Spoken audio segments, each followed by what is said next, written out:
It's time for Twig This Week in Google. Fasten your seatbelts. A great discussion for you, all about the Reddit troll coming up, the filter bubble, and Google Zeitgeist. Why weren't we invited?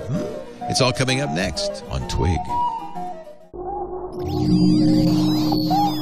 Netcasts you love. From people you trust. This is Twit. Bandwidth for This Week in Google is provided by CacheFly. CacheFly.com. This is Twig, This Week in Google, episode 168, recorded October 17th, 2012. I've got Amazon in my trunk.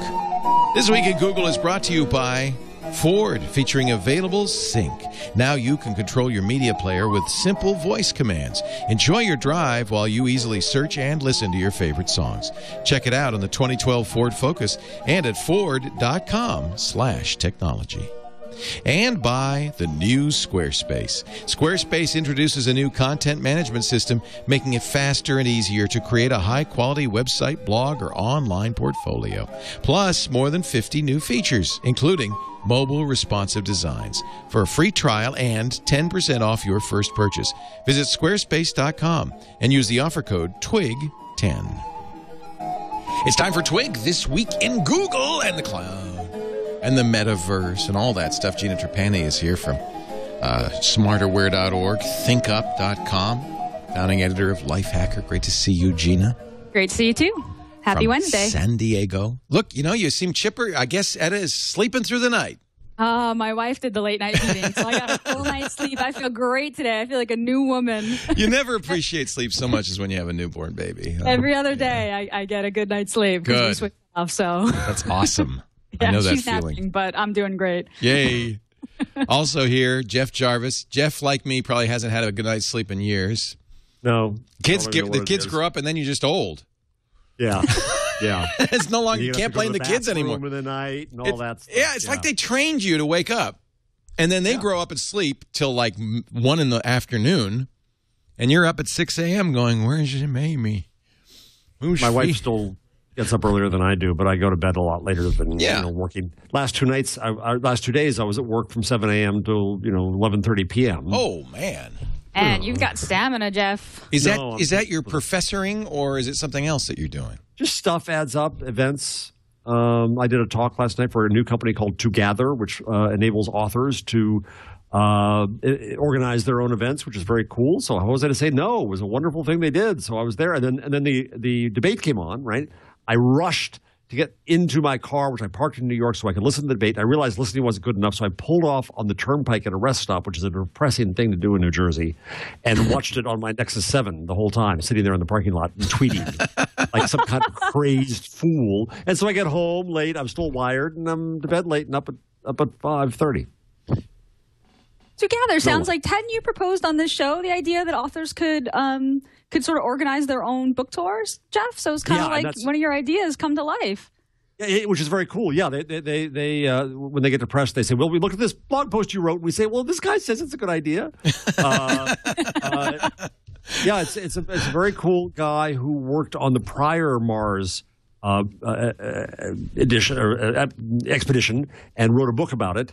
Or really wrote a book about it and was embedded in it. And after his book tour and the mess that it is, he decided to start this company called Together, which is a cool name.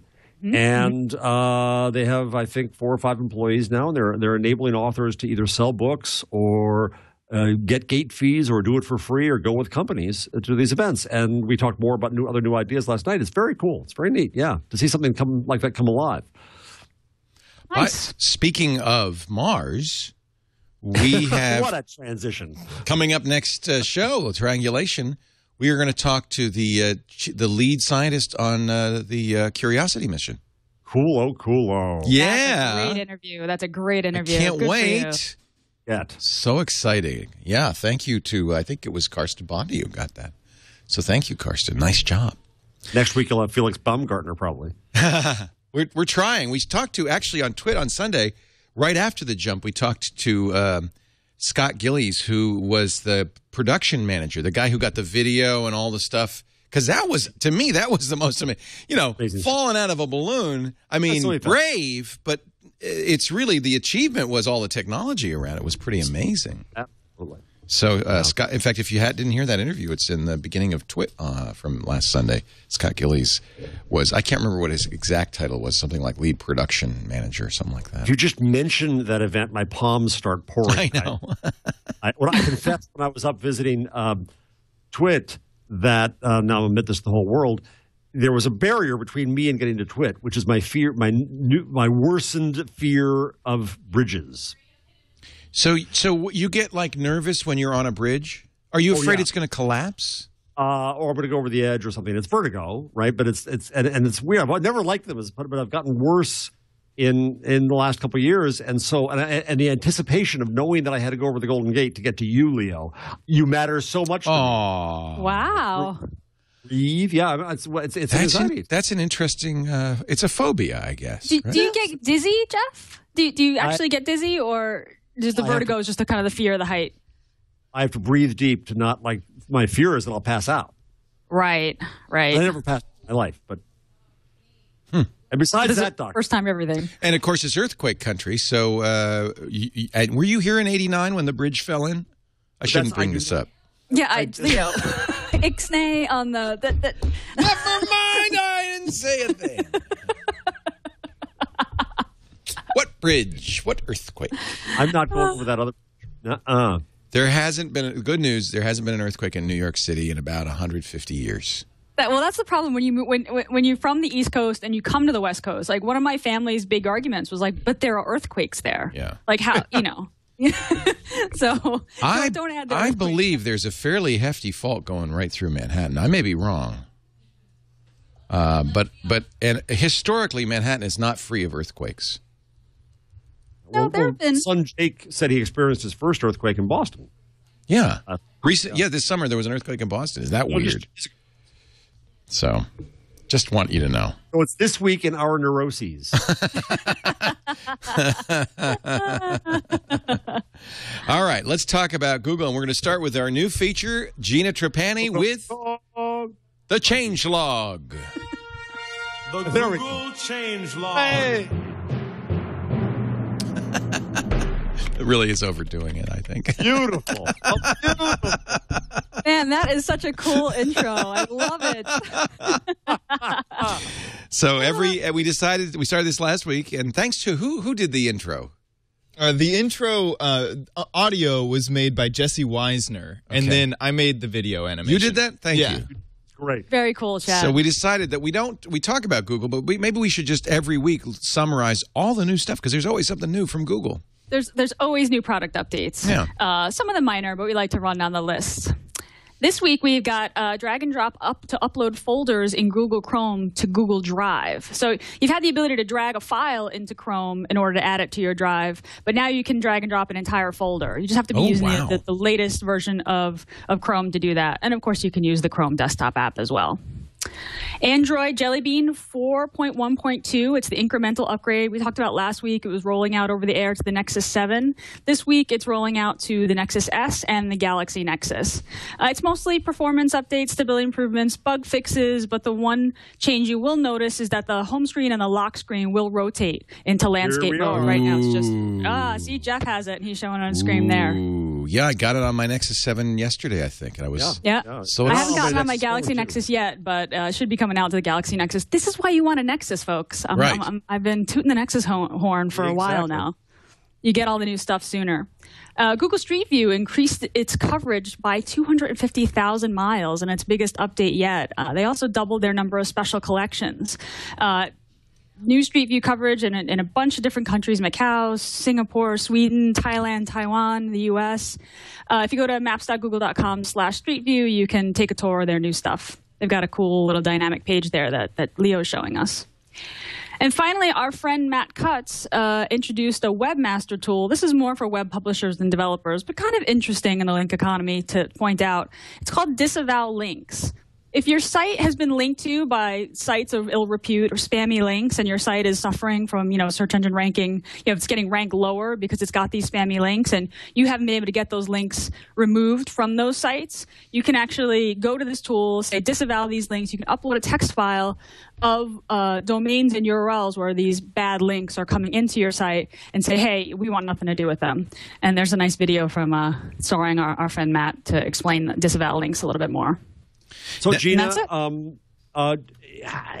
is there any kind of automated way to let you know who the bad linkers are so that you can or is it a very manual process? So this hasn't happened to me, but I think that as a webmaster, like you will get a notification from Google, like if you've been demoted because you've got links from sites that have been, but who reads their email? Come on. Well, really? I don't know. I'm not sure if it's an email notification or if it's like a Google Analytics notification or what. But I believe that webmasters are. This hasn't happened to me, but I believe that you are notified when you're suffering from demotion because of sites of ill repute. Yeah, because all your users say, I don't see you on the Google anymore. Right. Well, right.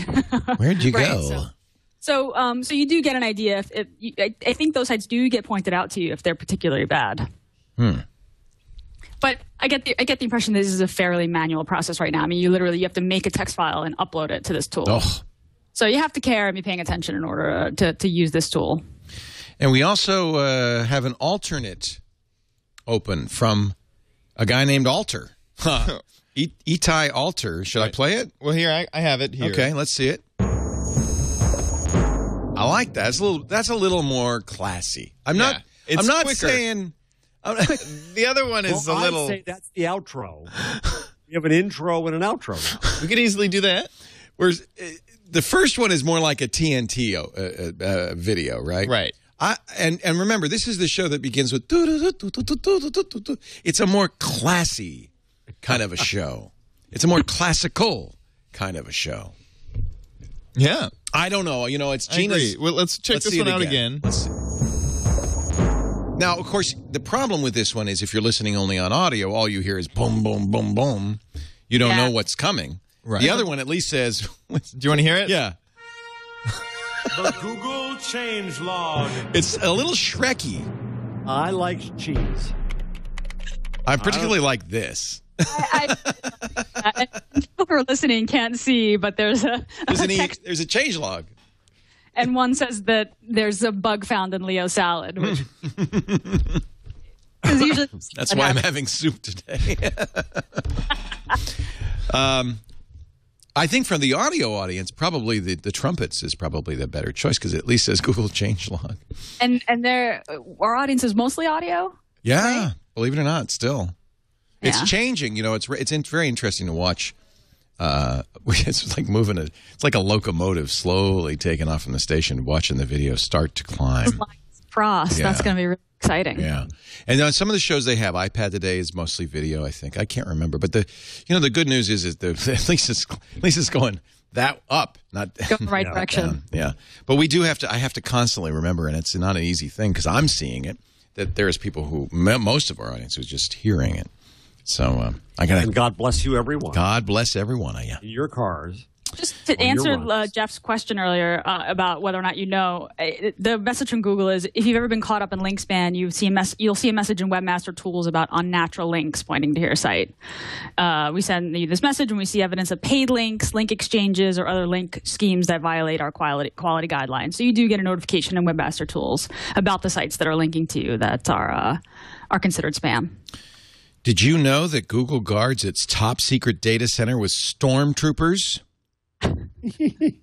There's a little now we could talk about this because Google has kind of thrown open the doors of beautiful pictures, but there's also a street view now of. Whenever you use a Google product, you're connecting to one of our data centers. This is the Lenoir, North Carolina data center. Let's take a look inside and see how they work. And it's a video, but you could do this by hand. I don't know if I you didn't see sign the NDA. It's not that secret, Our apparently. employees work here, keeping the data center up and running 24 hours a day. In the Wired article, it's great. They talk about Our data center floor. the first Google data center, which was in San Jose at an Exodus, was the Colo. Also allow our data centers to communicate. And what a mess it was. On the server floor, This is not a powerful mess. computers handle everything from it's billions of beautiful. searches This is a to model posting of YouTube engineering. videos and Wait till protecting you see your the water email against pipes. viruses. Yeah, I love that. And the cooling system, the water pipes are Google colored. And energy efficient. I don't know if it's in the video or not, but it's on the site. I put the link up to the Ensure site you as have well. access to your data whenever you need it. We keep Really, anal data geeks stored on plus these lots two of servers. money equals beautiful, beautiful Yeah. data center. But you want a data, cooling is everything. In fact, they talk about the vast amount of power used by data centers. It was something like 1.5% of all the electrical power in the When a U.S. hard is used drive by breaks, data we centers. erase all of its content. Look at the stack of hard drives. And for extra security, we destroy it. They're destroying the hard drive with a giant drill press The machines in our data centers are always because they don't want anybody to know what you've been looking for. cooling towers like these. Pipe in water to cool them down and keep them running. When the water heats up, we pump it back outside. This town, before it became known as the data center capital of Now the that you've had a U.S., glimpse, walk inside was yourself. Explore a Google data center with famous for furniture making. All that North Carolina furniture came from there. Those big spaces. Yeah. So Urs Holze, who is the engineer who designed these data centers, had never before designed a data center. He was on leave as a computer science professor at UC Santa Barbara in 1999. There you go. Look at the wires. This is the slideshow on the Google site. There's all the hard drives. When his new employers, I'm reading from the Stephen Levy article in Wired, when his new employers took him to the Exodus server facility in Santa Clara, Exodus was a co-location site, or colo, where multiple companies rent floor space. Look at that. There's the colorful Isn't that great? cooling pipes. Google colored. I just, you know what? The first thing I think of is somebody had to paint all those pipes different colors. I mean, it looks like a jungle gym. It looks like Yeah. a playground, It especially with does. that bike there. Yeah, yeah.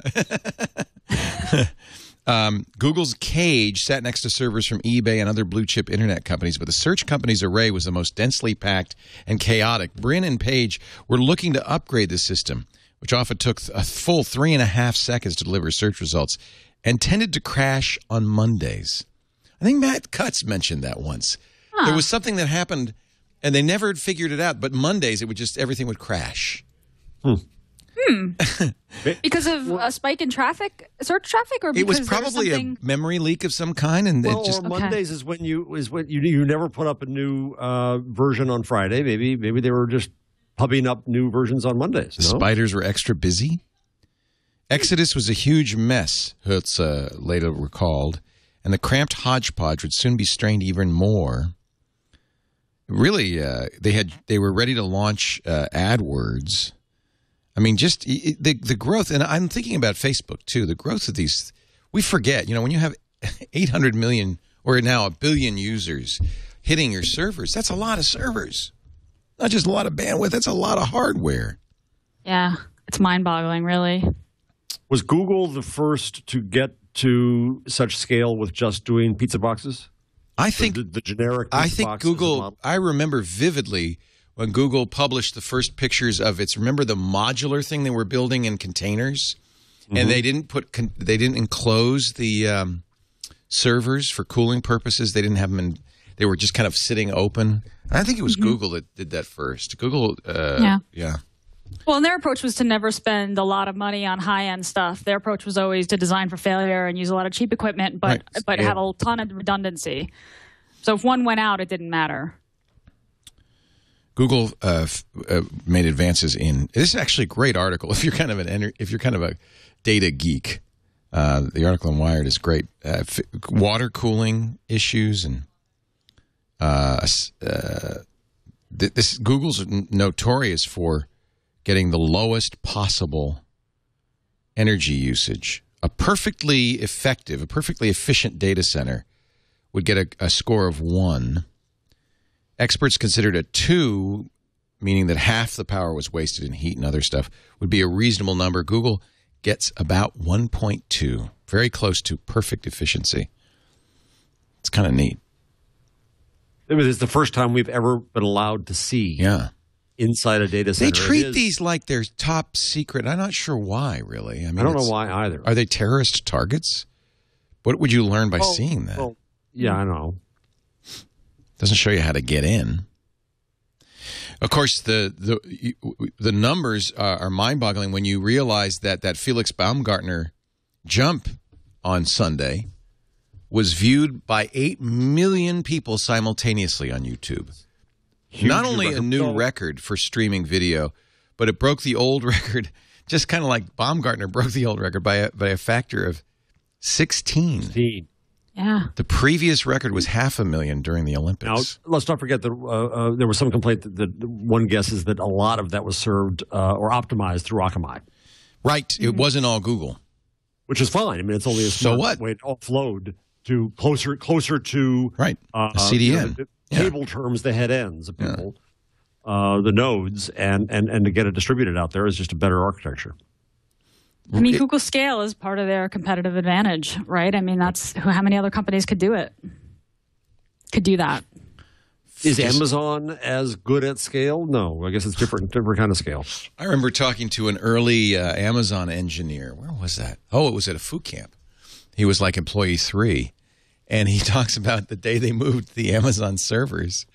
He threw it in the back of his car, drove across town.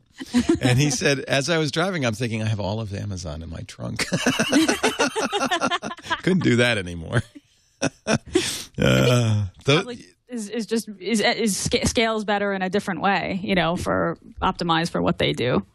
Well, I mean, Amazon sells Scale. They sell Amazon EC2, and I mean, but they do that, right? Because the holiday time, like they have all the Scale that they have to be ready for, the 1 month or 2 months a year, and people are buying. Oh, that's interesting. That makes sense.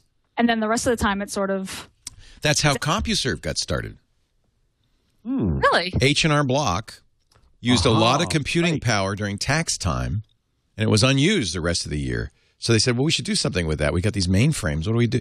And they started CompuServe, one of the first online services. Huh? What happened in April, though, when they did need that power? Or in Christmas to EC2. Well, exactly. I guess at some point it becomes a business and you don't I don't know. Yeah. But that was the whole idea of the early days of computing, with time sharing, right? That no one user would need a mainframe. Right. Well, right. It's true. Back in the old days. Now I got a mainframe in my phone, and it's not enough sometimes. When I ran sites for my last employer for Advance, we had them in this horrid, haunted building in Journal Square, Jersey City, which a recent employee called Urinal Square, appropriately. And they were in a horrid, dank basement, an old press room that nearly flooded all the time. And one tech director I hired who didn't last very long, we had a heat problem, so he went off turning off all the heads of the servers, and then he decided to turn off a couple servers, so he turned off whole services. This was my tech director. It was a bad day, awful day. So what would be cooler than Google's North Carolina data center? Their Finnish data center. Ooh.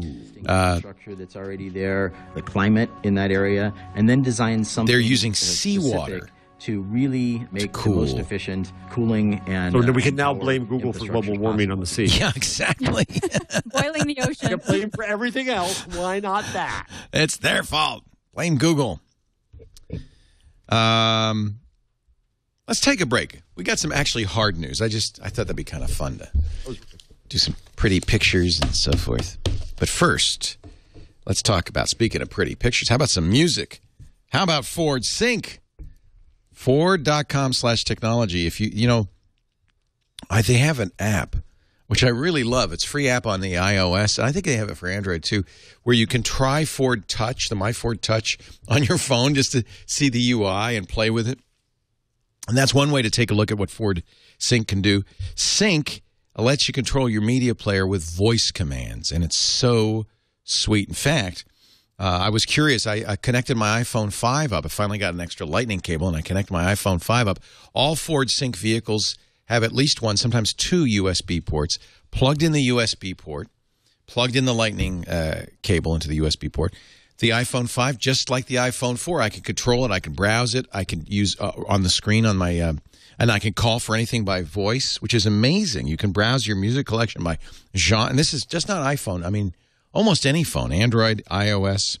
You could browse your collection by genre, artist, album, song title. You could ask for a playlist. I want to hear the rock and album rock, all with voice commands. It allows voice-activated control of your media player. It'll even play a list of music you're in the mood for. If you like the song you're listening to, you say, play music similar to this, and it will. It's very smart. You can voice control music no matter how it's stored on your smartphone via Bluetooth streaming, on a USB drive, If you have an MP3 player like an iPod, an iPad's a great example. You can use Bluetooth or connect the USB cable. And here's a nice feature. If you have available sync with My Ford Touch and HD radio technology, you can use iTunes tagging. You like a song, you're listening on the HD radio, you like a song, you say tag that. And when you get back home, iTunes will let you buy it. Best of all, Ford offers sync on every 2012, 2013 Ford vehicle sold in the USA, including the 2012 Ford Focus. Now that is awesome. That is really awesome. I've been asking people to tweet. We've been getting a lot of people tweeting. Somebody sent me an email yesterday saying, hey, who do I tell if I bought a Ford because I heard about it? I heard about Sync. And I said, well, you could tell me or you can tweet it. And I've been seeing lots of tweets from people who said, yes, I just got my new Edge. I love my Ford Escape. I just got Sync. It's really cool. Tweet it. Let us know. You can also add @Ford, and that way they'll know that you listen to the Twit Network. And if you want to know more, Ford.com/technology. If you want to see it all in action, or I got a better idea, go to your Ford dealer and say, I want to test drive, not the car, the Ford Sync. They'll put you in a car, but bring your smartphone so you can test drive the Sync as well. Go further in a Ford, Ford.com/technology. So, I don't know, you're going to have to explain this to me. Turns out, reading somebody's Gmail doesn't violate a federal statute. South Carolina Supreme Court last week decided accessing someone's email without their permission is not a violation of the 1986 Stored Communications Act because the email is in a cloud, which counts as electronic storage and is not, specifically not, protected by the Act. Isn't that amazing? The Stored Communications Act apparently requires it to be on a hard drive. This is the problem with making laws technology specific, right? It's just absurd. And but the same goes in the other way. The fact that our email is not as protected as our physical mail is another substantiation of how wrong this is. So this came up in a case, it looks like it was a divorce case where a woman basically hacked it or guessed her husband's security questions, like suspected him of cheating, guessed his Gmail or Yahoo Mail security questions, got into his Yahoo Mail account, found messages between him and his lover, and gave them to her divorce lawyer to use them as evidence. And then he sued her back, saying that violated several laws, including the Stored Communications Act.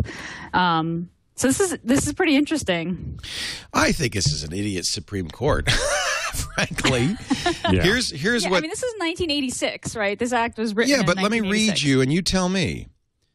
The code defines electronic storage under the SCA as any temporary intermediate storage of a wire or electronic communication incidental to the electronic transmission thereof, and B, any storage of such communication by an electronic communication service for the purposes of backup protection of such communications. The judges found that because he had no other copies of his email, they could not possibly have been a backup. These guys are morons. Yeah. Can I just say it? We declined to hold, the two judges wrote, Justices Hearn and Kittredge, that retaining an opened email constitutes storing it for backup protection under the Act. I think this is not a new law we need. We need new judges. Yeah. This guy never used mail in his life. Obvious. Right. So what's the hard? Well, it would be the same as saying that it was written at a time where it was never put on a floppy disk. Right, like back in the day, you would download your email from your server, and it would be deleted from your server, and it would now exist on your computer, and that would mean that you had retrieved your email, and now it was on your hard drive. But that's just not the way that it works right now. In the day of the Trash 80, it was on a cassette drive. It's on it. Look, it's on a hard drive somewhere. What's the intent of the law? The intent of the law is it's stored somewhere. But storage, it could be virtual. I mean, a solid state drive. Okay, a solid state drive. It can be memory. It's a storage. It's electronic storage. That's the absurdity. Yes. Morons. This is the problem. Do not write laws to technology. Let me just say, there's going to be an election in 3 weeks. If you do not vote, you do not deserve to be a geek. Hear, hear. Seriously. Put that on a bumper sticker and stick it on your Volvo. So if this guy had had downloaded a copy of this email to one of his devices, so if he connected to Yahoo Mail through a client on any one of his devices, he would have a copy, a personal copy, and then this could be considered a backup because it was a different copy. Right. Oh man! Wow. Not too far off, but Pirate Bay just announced that they're in the cloud. The cloud, which is hilarious because what it sees is the inability to go seize a server. Right. Guess where the server is? Where's Waldo? Right. Obviously, as we just learned moments ago, the servers are somewhere. Yes. Right. The servers are somewhere. Just follow the yellow brick pipe. But it's irrelevant. It's irrelevant where they are. So I'm just pointing out, you're going to get to vote for your member of Congress. You might get to vote for a senator. You're certainly going to get to vote for a president. All of those people have some influence on these courts. These justices are appointed by the president. And they are approved by Congress. So get out there and vote and ask your candidates, hey, what do you know about electronic storage? Define backup. What is the cloud, Congressman? What?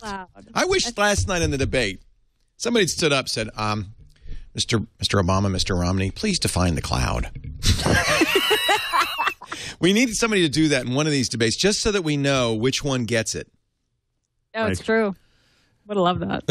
Probably neither, but or Romney will say, I think I bought it. Romney's going to say, I'm a businessman. I know what computers are. Right. That's his answer. Binders full of clouds. And President Obama will say, I feel your pain. Oh, I give up. I know how tough it is. I know how tough it is. Let me just tell you. He always starts with the Romney empathy. will say, I keep things in binders. Binders of women. Binders of clouds. Binders of hard drives. Binders of clouds. That's my cloud. That's it. Who needs a cloud? I've got binders. Oh dear. Internet, but it was a matter of minutes before Women in Binders was a Tumblr feed. It took no time. Feed. Oh my God, so great. So what did Romney say? This was in the question about the equal pay for equal work. He didn't have enough women. He went and demanded someone bring him binders filled with women. Right, he went to women's group. He looked at his applicant pool for his administration, and it was mostly men. And he said, "We need to have more qualified women applicants." And he went to a group, and they apparently handed him binders full of women's names who were qualified. So literally, before the debate was over, bindersfullofwomen.tumblr.com not only was started, but was full of examples of binders of women. It is the funniest. It's every internet meme. Here's one Romney to bring them all, and then the darkness binder them. Here's a cat with binders of cats. This is what the internet's good at. Alas, this doesn't help us much in cases like this Supreme Court in South Carolina, which apparently doesn't understand how storage works. So if you go back to Ted Stevens, does the mockery of him and tubes? I hope it makes a difference. I think it made a difference at some point. Other politicians at some point said, I can't be made fun of in quite that way. What the F was this about? What is this tubes thing? Right. This was a state Supreme Court, not the national. It was a federal law, I think, right now. Yeah, but they were ruling on the federal law. Yeah. But of course, it was a state case. It could be appealed, and not that I have any hope at all if it were appealed that the U.S. Supreme Court would have any clue what was going on either. But technology is moving too fast. I mean, the whole point of government in the U.S. anyway, is designed to be very, very, very slow because the founders believed that a slow government was and kind of unempowered government was safer.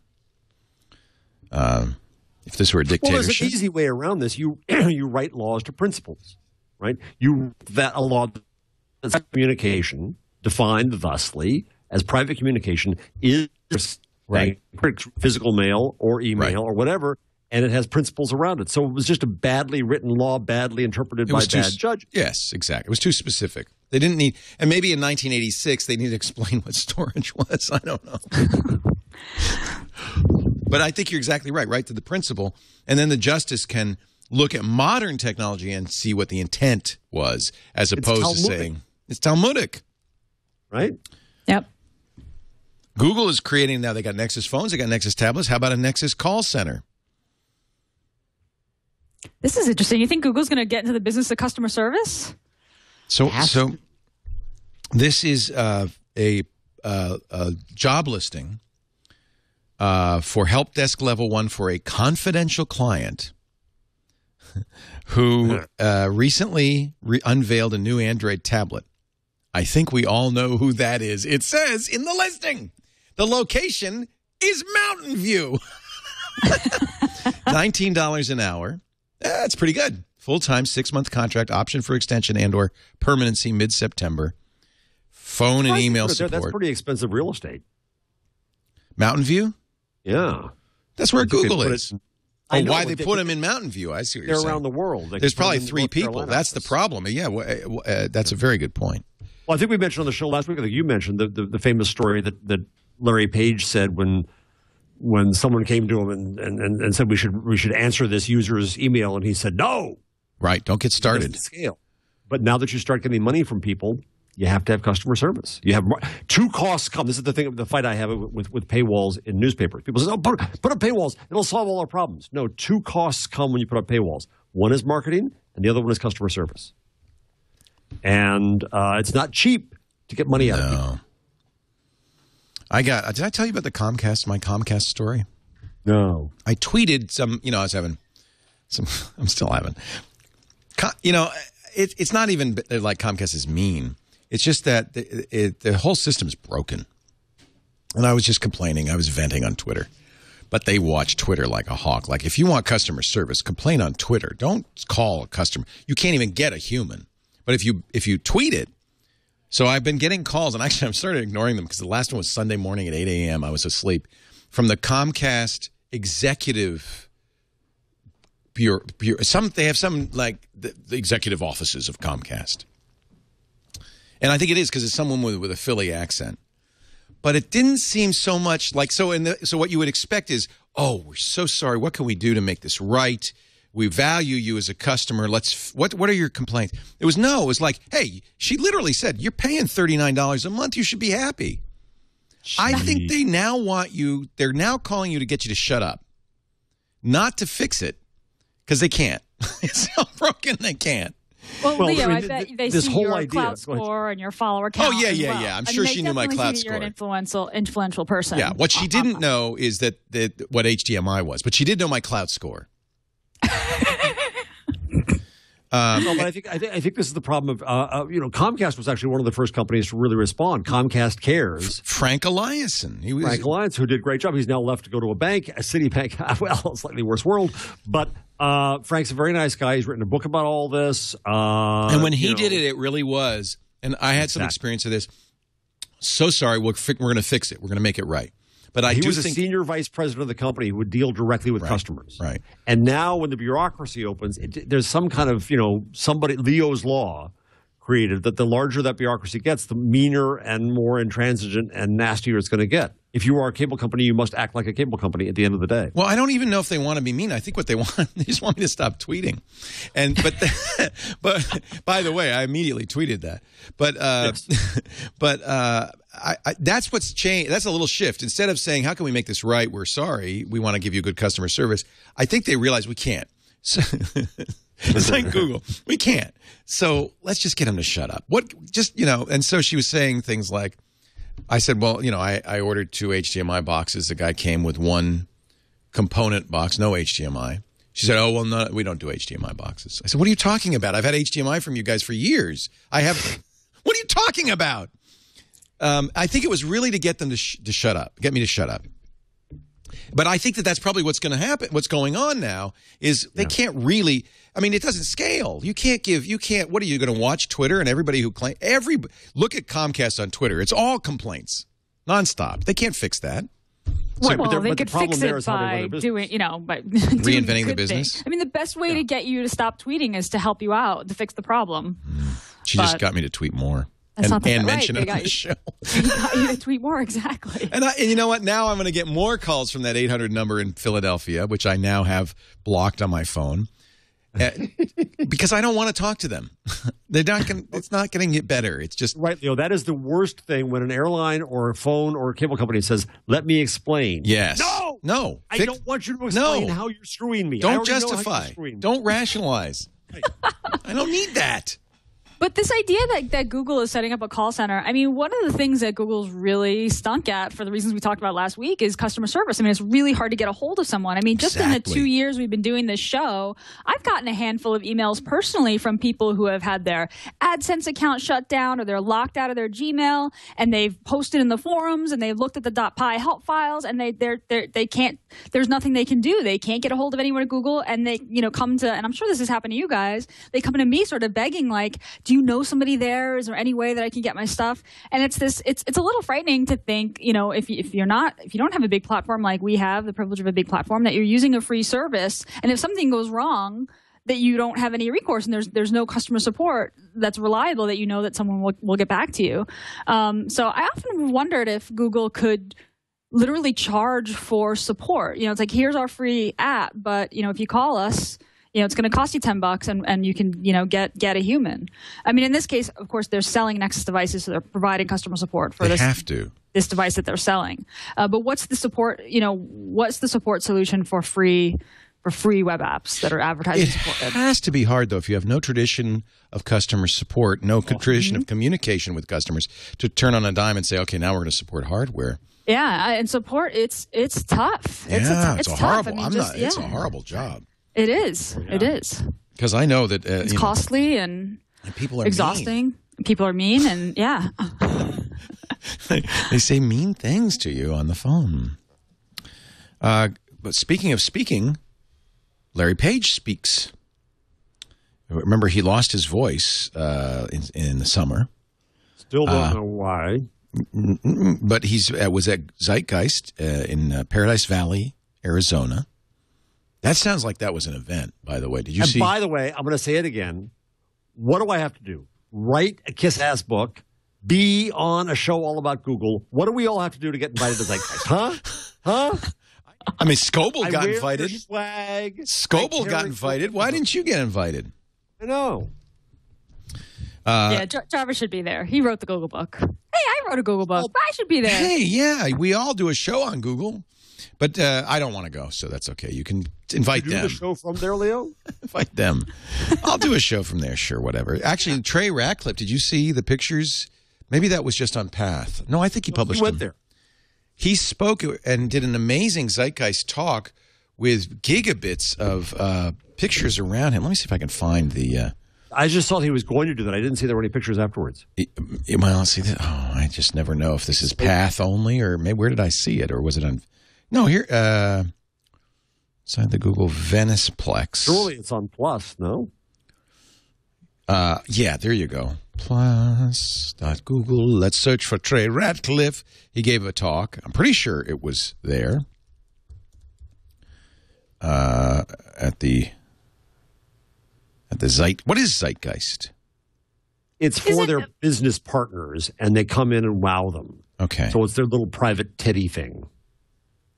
But isn't it also the name of their search trends, their yearly search trends report? Yeah. Yeah. Right. But so this is Google with giving the Zeitgeist of the world to these powerful machers. So they had Sean Penn there, Hal Varian. Sean Penn? Yeah, Sean Penn. God knows why. Okay. He had a 16,000 pixel screen. It is in fact on his Plus page. In fact, you can watch the entire video. That's the Nexus 16,000, in other words. This is a picture from Scoble of all. So as Trey is talking about his photography, all his images are showing up on these screens all the way around the Zeitgeist. Isn't that awesome? And with the brilliance of the photos in his HD photography, that must be must have been gorgeous. Mm. Hey, Scoble's there. Yeah. Yeah. Scoble's there. But he's probably there because of rack space. Well, I don't know. Oh. I don't know. Anyway, those talks, I guess a number of those Zeitgeist talks are online at zeitgeistminds.com. And there's Trey, the wonderful Trey Ratcliffe, giving his talk. Wow. I guess the pictures are moving behind him as he's talking. Wow. Cool. Yeah. No, you're not a customer. You don't. That's a sale. It's a sales event, in other words. They have interesting people. Larry Page spoke in a raspy voice. Spent more than half an hour talking about things like Google. Him up, I think, in there. We can listen to his voice for a minute.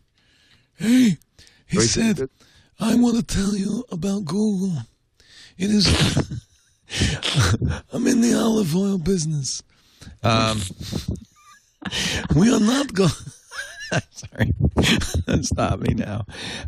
He spent more than half an hour talking about antitrust, the flap over maps, the map flap. By the way, trademark Leo Laporte, 2012. The Apple map flap. I think how do we miss that headline? Combining those two topics, by the way, I went in and I searched yesterday for an address in Dumbo in New York on just plain old Google. Yeah. And the first listing was MapQuest. Whoa. Yeah. And I just did another one before the show to see what happened. It was the second listing. But MapQuest is right up there. And you know, you wonder if that's not getting ready for the old antitrust call, which they're getting not only from the FTC now, but of course always from the EU. That's really because, and truthfully, the right result would be the Google map. I mean, of course that's what you wanted. Yeah. You didn't want MapQuest. And again, there's nothing wrong with that. Yeah. But you're right. People will look at that and say, well, Google's giving their own services priority. And that's why I've always thought Google, search should be somehow separated out from their other businesses. I don't know how you do that, but. I was talking to Jeff about this in the pre-show, but if anyone watches The Good Wife, it airs on Sunday. It's a really good show, but it's a legal drama. It's all fiction. But this week's past episode, which was called Two Girls, One Code, which I will not comment on. But they wow, that's a little nudge, wink, wink to the internet. Yeah. It was actually about a startup founded by these two women who was demoted in search results, and they were suing the search engine. And so they covered sort of search algorithms as protected speech versus, trade secrets. And it's actually a pretty tech savvy show. Sometimes I can't tell if the show is making fun of techies. Of course, they had the requisite chubby, white guy blogger, who wrote a review without checking any facts of the software. So they kind of poke fun at the tech community, but it's also pretty. I thought it was a fairly smart rendition for a Sunday night CBS primetime show. People are more knowledgeable about technology. That's why these judicial rulings bug me, because normal people understand that when you have mail in the cloud, it's stored on a hard drive. They're not idiots, right? People understand technology much more than they ever did before. So interestingly, Larry Page talked about that very thing. Mr. Page also, this is from an article in the Wall Street Journal. I could not find a video of his talk, or I would run it. Mr. Page also, 30% year, 10% better, heavier batteries to work with. And, car engines don't get better. I tried to get out of Google, but they keep pulling me in. Chad, thanks for showing me up. I said I couldn't find. I'm sorry. So now we hear his voice. It's a little rap, but it's fine. He said, maybe you can find, maybe Mr. Smarty Pants, you can find this portion of the talk. Mr. Page also made several comments that reflected the arguments Google has used to counter claims by competitors that it has increasingly pointed web search engine users to Google's own services, Google Places or Google Plus, rather than sites run by competitors like business listings at Yelp. Page noted that when Google Maps was introduced and automatically began to show up as the top search result, if people searched for information about places, quote, we had the same kind of criticism, he said. People said, there's MapQuest. No one uses them anymore.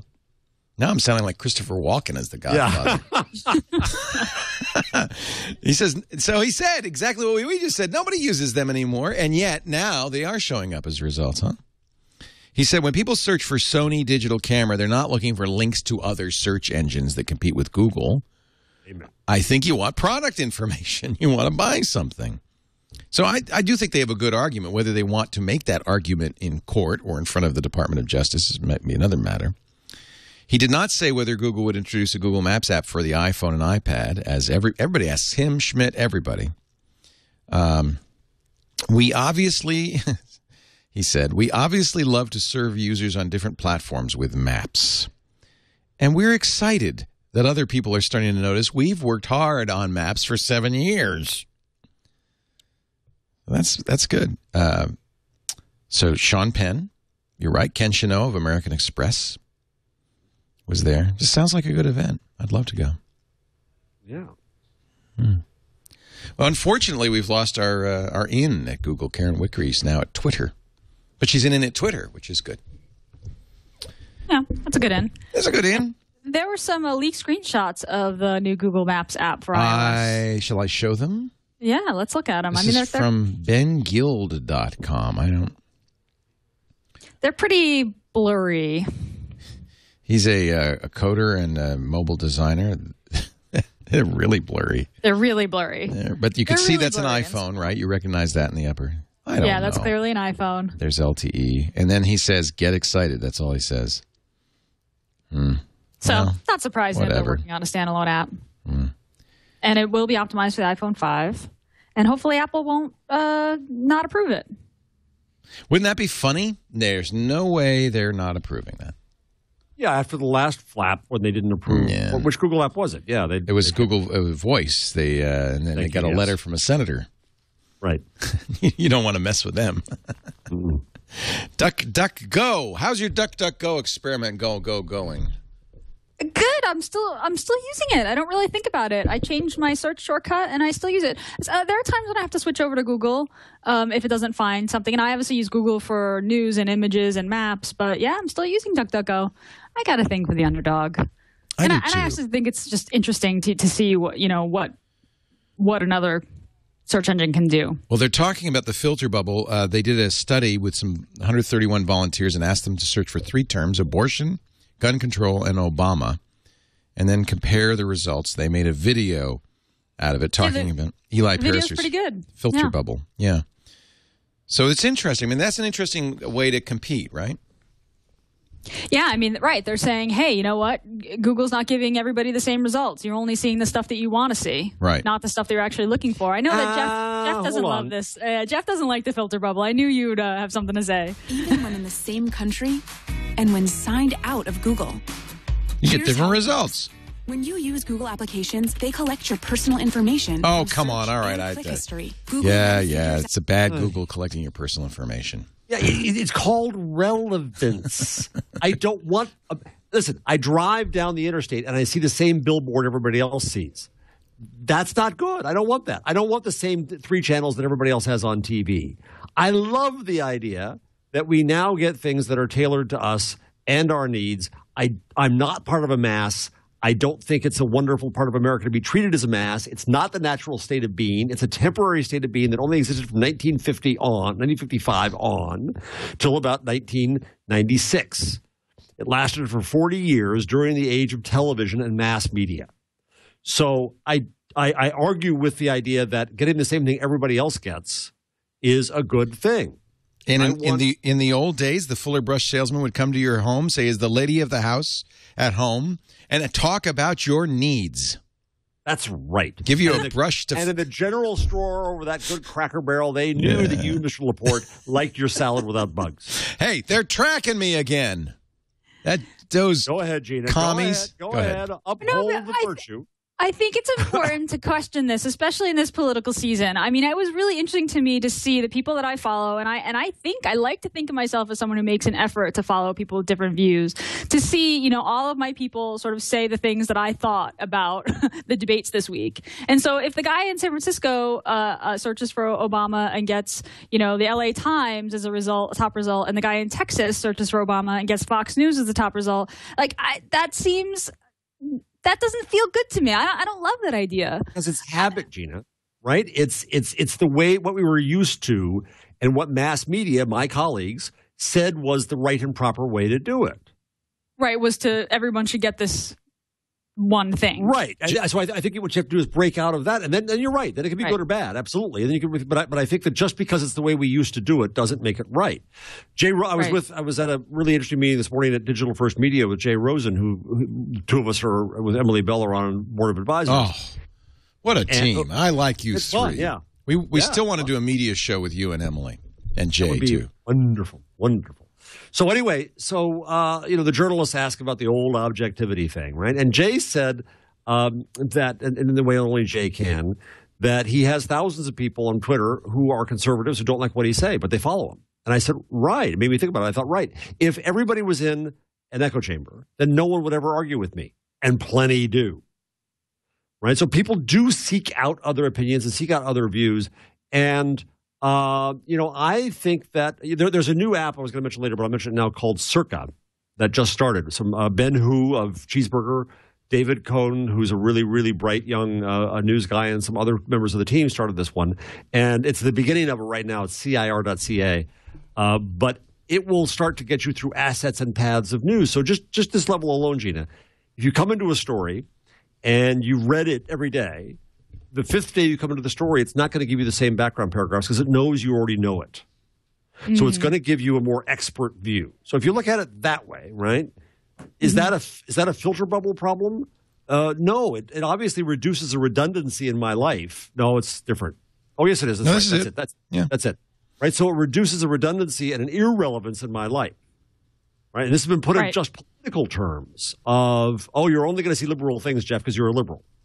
And Eli, in his argument, and I think he made it on the show, was that he blamed Facebook for not showing him conservatives. But, of course, the reason they didn't show him conservatives is because he never looked at the conservatives in his list. So it was his fault.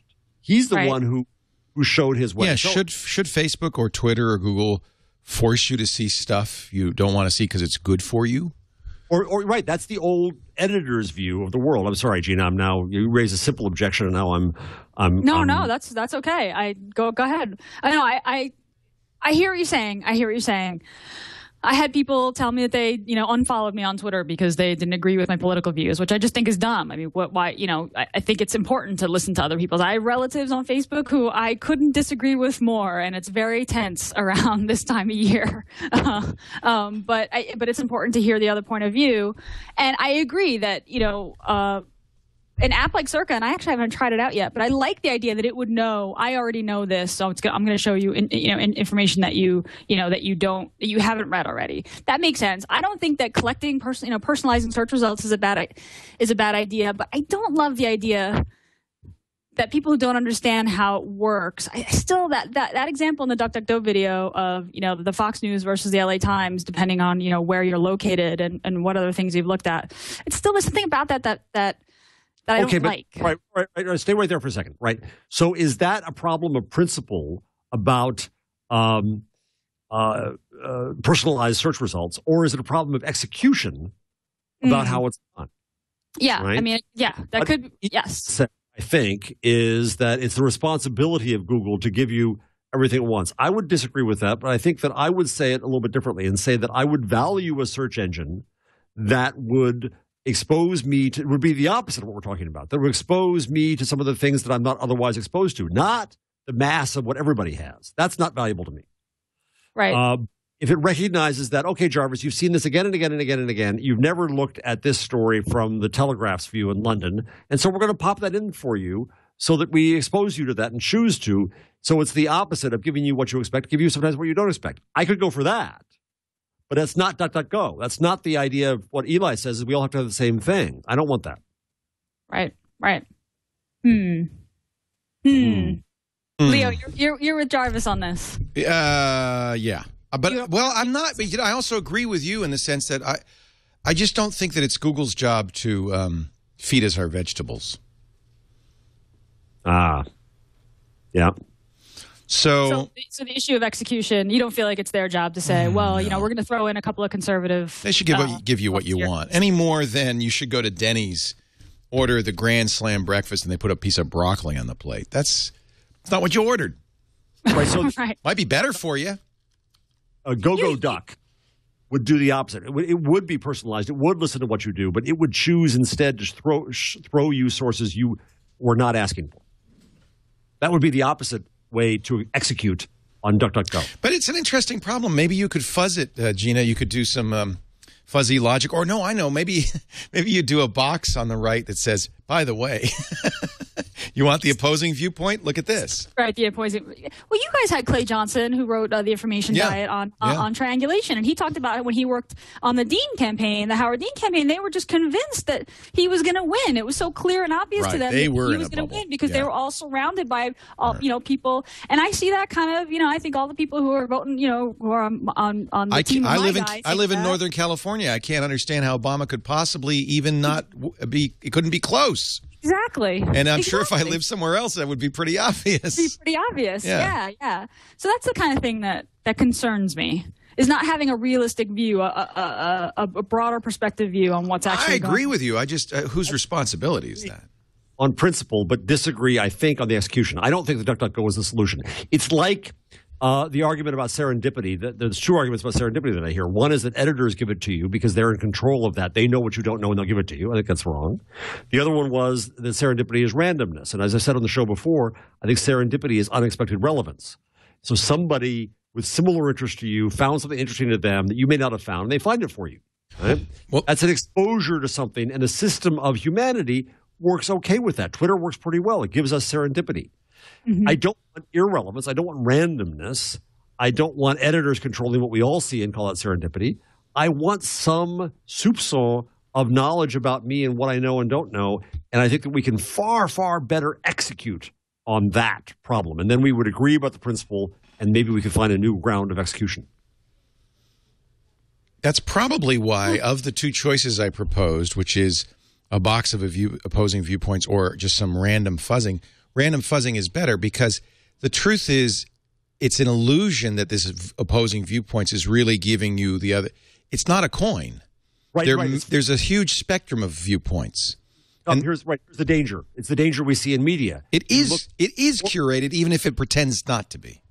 If you look at global warming in media, you see too many stories that say, well, but other sides say, when it's 99.99% of scientists to 0.1% of crackpots. And by putting them both in the same story with the same length, it gives you a false equivalency. There's a danger in that, too. That's true. Well, and let's say, you searched for Obama and you got a box that said, what about Romney? But what about the Libertarian candidate? What about Roseanne Barr, who happens to be running in the state of California on the Peace and Freedom Party? I don't know if you've got Roseanne Barr on your ballot, but I was shocked. Shocked. A Roseanne imitation, Leo? I can't. I'm grabbing my crotch right now, but you can't see it.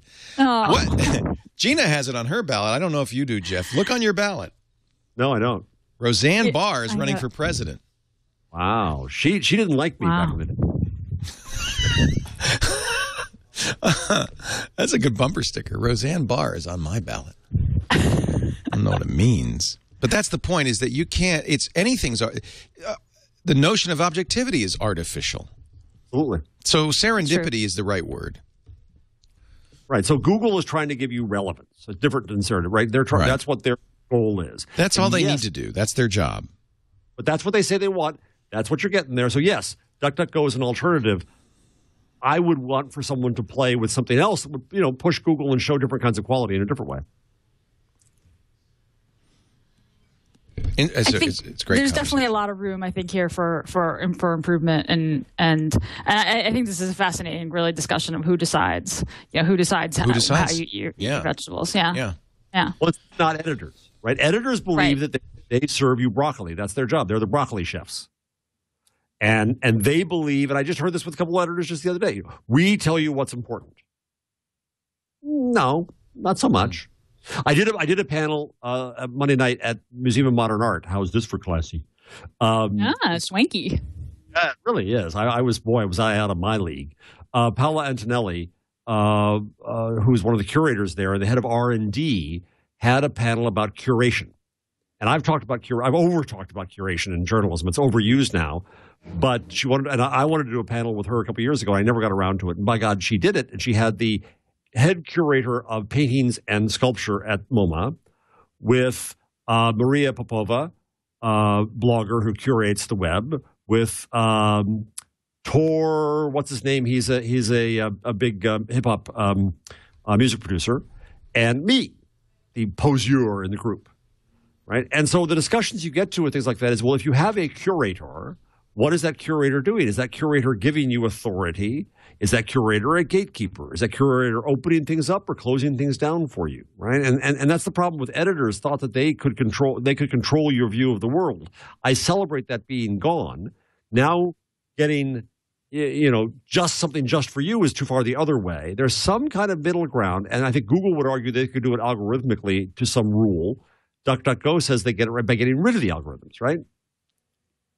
Right. I mean, but I completely agree with throwing out the curator or the editor, but kind of the promise of the web and of PageRank and of search results is that you're going to get the results which reflect what people are writing about and saying online. So the mass, the aggregate becomes the editor. True. And that idea I really like, right? Because no one is deciding for everybody, but everybody is deciding for everybody. That has a filter bubble too. Then conventional wisdom becomes the truth. Yeah.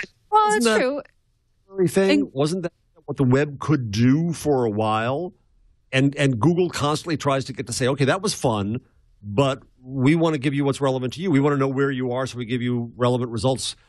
Circa says we want to know what you've already seen, so we give you relevant results. Right. It's not the whole web picks it. And indeed, if the whole web, I mean, that's what Todd steals all the time, is he's changing it to get rid of the dross. So it's manipulated. What Google's really trying to do, I think, right, is to figure out what you want and give you that. To it, your intent. And so because they're an advertising company. Right. I mean, right. Well, it's also better search results. If I search for pizza, I don't want to find pizza in Brooklyn or San Diego. I want to find pizza in Petaluma. So what's wrong with it trying to intuit? You see, when we take politics out of it and we say something like pizza, then it makes sense. Right, it makes a lot of sense. Absolutely. Right. So I think it makes a lot more sense in some areas than others. The politics, though, issue is... is what I just don't really think it's up to Google. I think it's if you say, well, Google's job is to intuit what I'm looking for, it is to do that in every realm, and it's not Google's job to say, oh, and by the way, you really ought to consider something else. And how would you feel if you? I mean, I think what we're saying as liberals is, well, we really ought to get those right wingers to see something besides Fox News. But how about with the other shoe on the other foot? Right. And every time you searched for Obama. Mm-hmm. You got Fox News. You wouldn't want that. Right. Right. So I think really all you can ask Google to do is intuit what you want and give it to you. And yes, we should all eat our vegetables and we should read other sources. And I agree with Jeff that there's some parts of the web work that way anyway. I mean, you can't go on Twitter without seeing opposing viewpoints. I don't care how much you cultivate your feeds. That's true. I had such a great time watching the Twitter during the debate. Yeah. Man, it was that scrolling by. Just flying by. Just flying by. It's like our chat room on a big day. It was chat room on caffeine.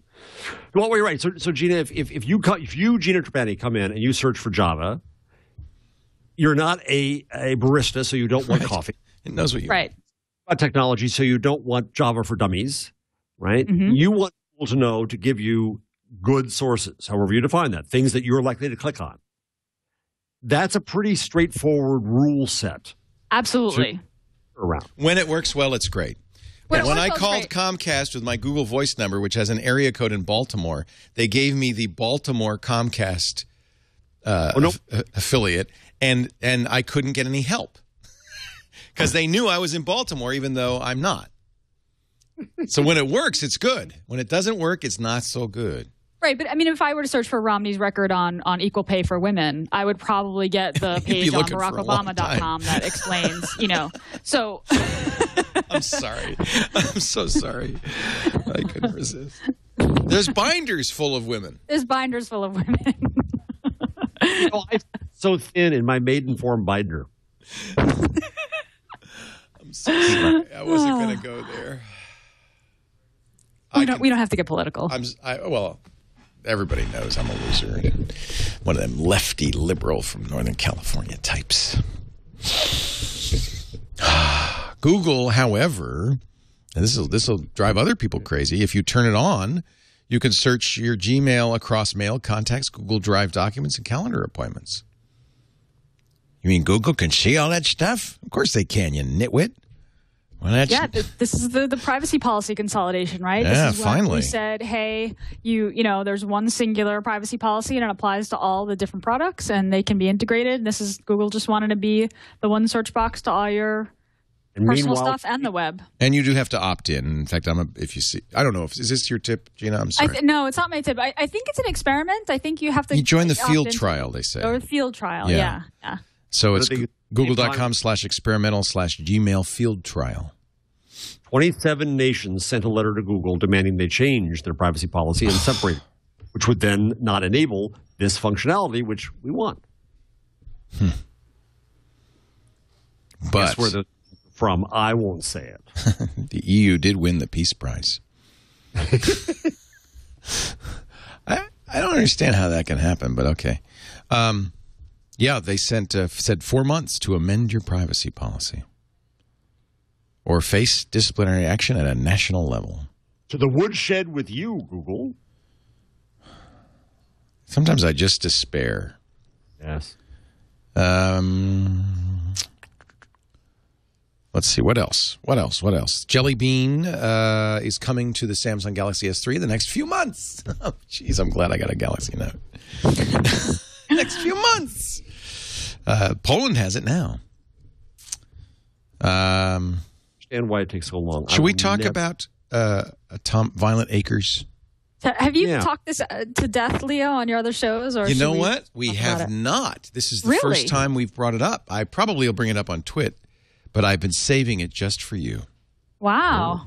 And the story is actually in process. It's breaking because Reddit just defended him. Yep. Well, right. They defended his right to free speech. Free speech. Actually, that was a leaked memo, so I don't know. Well, it was a leaked discussion on a forum from the current head of Reddit. But yeah, two points of principle coming out in their view. I think there's a third, but the first is that he had a right to anonymity. They don't like doxing. They don't like outing anybody who's anonymous, one. Two, however, Reddit was wrong in their view to block links to Google. Hey, you want free speech? You don't want Gawker. You don't want Gawker's free speech. I would say there's a third question going on here, which is what people are really talking about, is that Reddit has to decide what its culture really is. Yes, there's free speech. Yes, there's anonymity, but a government should respect that. But a private entity can decide whether it has standards or not. And it's censorship for the New York Times not to put up pornography. The New York Times can say we put up what we choose to put up in our space, and I put up what I want to put up on my blog. I don't put up everything. No one should force me to put up everything. And so, I understand. Maybe you know what? Can I give some background before we get too deep? Yeah. Should we describe what happened? Yeah. Maybe so there's a guy. I'm not going to say his name. he was outed 5 days ago on Gawker as a pretty virulent troll on Gawker, who is both on Reddit, who is both celebrated on Reddit by a lot of people, was given some power, it looks like, by Reddit, but was creating subreddits about sexy pictures of underage girls, creep shots, for instance, pictures of women unaware that their photographs have been taken. Some pretty creepy, pornographic stuff. Pics of dead kids, for instance. Yeah. Pictures of dead teenage girls. And so Gawker revealed who he was. He lost his job as a result. His wife said, "Oh, it's okay." I don't. He's got an interview on CNN, I think, tomorrow. So the guy's a creep, at least from what I read. I mean, and again, that was Gawker, so who knows? But the guy's a creep. You don't hear to tell us that, but by what he did on Reddit, it reds out the creep meter. Oh yeah, I mean it's pretty horrible. But then there's more to it because it sounds like sometimes he was setting up these subreddits to kind of move traffic. He was being used by Reddit to kind of control the creep factor on Reddit. Now, we got to point out, Reddit's owned by Condé Nast. My old bosses, and full disclosure, I still work with them. And, I mean, this is a very prestigious mainstream media outfit here. Now, they've left Reddit pretty much alone. Yeah. And Reddit just hosted an AMA with President Obama. I mean, Reddit has had some seriously mainstream events happen on it. Reddit, Alexis Ohanian, the co-founder of Reddit, is now running a bus tour across the middle of America to defend the internet and speech, all of which are wonderful things. He's running for my old job, president of the internet. Yeah, Reddit has done some amazing things. I love Reddit. And in fact, I didn't really know much about this seamy underbelly. It sounds worse than 4chan. It's pretty awful, yeah. And Reddit's core value is free speech, that people can say, that protected speech, that people can say what, as long as it's not illegal. So, he would set up this subreddit Jailbait, which was pictures of underage girls in revealing outfits, bikinis or whatever. These are pictures that he found on Facebook. But if there was actual child pornography, like explicit child pornography, illegal child pornography, he would help moderators take that down. So he had this kind of uneasy relationship with Reddit where he would just toe the line, just push the envelope as much as possible, keep it legal, but just horrible, hateful content. He told Gawker, "I just like riling up people in my spare time." He's a classic troll. Definition of a troll. Yeah. Definition of a troll. Yes. Yeah. And if you compare that once he was outed to his blog and his Twitter feed, is the fraud of this is I'm Mr. Nice Guy, next door neighbor, and blah blah blah. It was the anonymity that provided the cloak for his true trollishness to come out. But what do you do about this? I mean, if he committed illegal acts, that's different, but it sounds like he skirted illegality. Right, so I don't think the government should go after him, but I think Reddit has to decide whether it has standards. Yes. And right now, the only standard is everything. And that's a right to do. They can do that, but then I will judge Reddit accordingly. And I will say that it is a haven for trolls and scumbuckets, right? Yeah, Whereas, right. Go ahead. I was going to say. No, and so just as he had a right to try to use his anonymity, but so did a reporter, even in an overlong story, have the right to come along and say, well, I'm going to tell you who this schmuck is, and let everyone decide what they think of him. There's no, the problem here is we have to protect speech. We have to protect anonymity as a protection of speech for people who are vulnerable, for whistleblowers, for people who live in oppressive regimes. That's all important.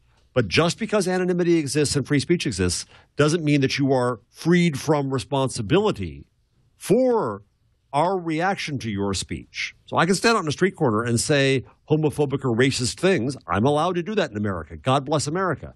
But you can walk by and you can call me a schmuck for doing so, and well, you should. That's what this is about to me. So he should be allowed to continue to do what he's doing? No, I think that Reddit has to define its own standards of civility, and it has. And I don't very much like those standards of civility, and that's a problem. So Reddit does wonderful things. It's a platform to do great things. It doesn't want to be in the position of censoring, so it makes the standards simply illegality. So if you come on... That's their choice. That's Reddit's choice. That's Reddit's choice. But so if they came on and they had, and maybe they already do, I don't know, but a horribly homophobic, legal but awful homophobic, screaming bad words about people, awful things, outing people who don't want to be outed, making fun of them, subreddit, let's say if that exists, they can. Sure it does. But what do I think of Reddit as a result? I think that it's not terribly responsible. And maybe it's the old fart in me coming out. Gina, what do you think? No, I completely agree. I mean, one of these subreddits was pictures of men beating women, right? So, right. That's so you have to look at Reddit and say Reddit's decided that it's more important for them to protect a 38-year-old man's anonymity rather than protect 16 to 19-year-old girls who posted a picture of themselves in a bikini on their Facebook page, to put those photos in a totally hypersexualized context. Sure, he has the right to do that, and Reddit has the right to protect his right to do that, but that's a community choice. Like, that's a choice that Reddit made about the way that they're going to run their community. Honestly, I have a totally different view now. I mean, is that a community that I want to be a part of? Not really. And that's a choice that they made. Like, this isn't a legal issue. It's not legal free speech. Like, this is Reddit is creating this community. They're creating this space, and they're deciding what's important to them. What are their values? And their values are free speech over this kind of just absolutely odious content. That's their right to do that, but it's up to everyone else to decide whether or not what they think about that. And I mean, Gawker outing him. I mean, Reddit is, Redditors are outraged that this guy got doxxed, that he got outed, and how dare Gawker. But Gawker, that was a journalistic. Yeah. Their rules don't extend to other communities on the internet. Gawker can do whatever they want. Reddit can do what they want. Gawker can do what they want. But he didn't do much to protect his identity, by the way. No, he did not. There are pictures of him at Reddit meetups. It wasn't that hard for someone to track him down, but it was such an enormous betrayal to the Reddit community because this is, anonymity is so, important there. And that's fine within the Reddit community, but this is any forum, and Reddit is basically a forum, and I've run forums, has terms of services and has the right to post them and make their own decisions.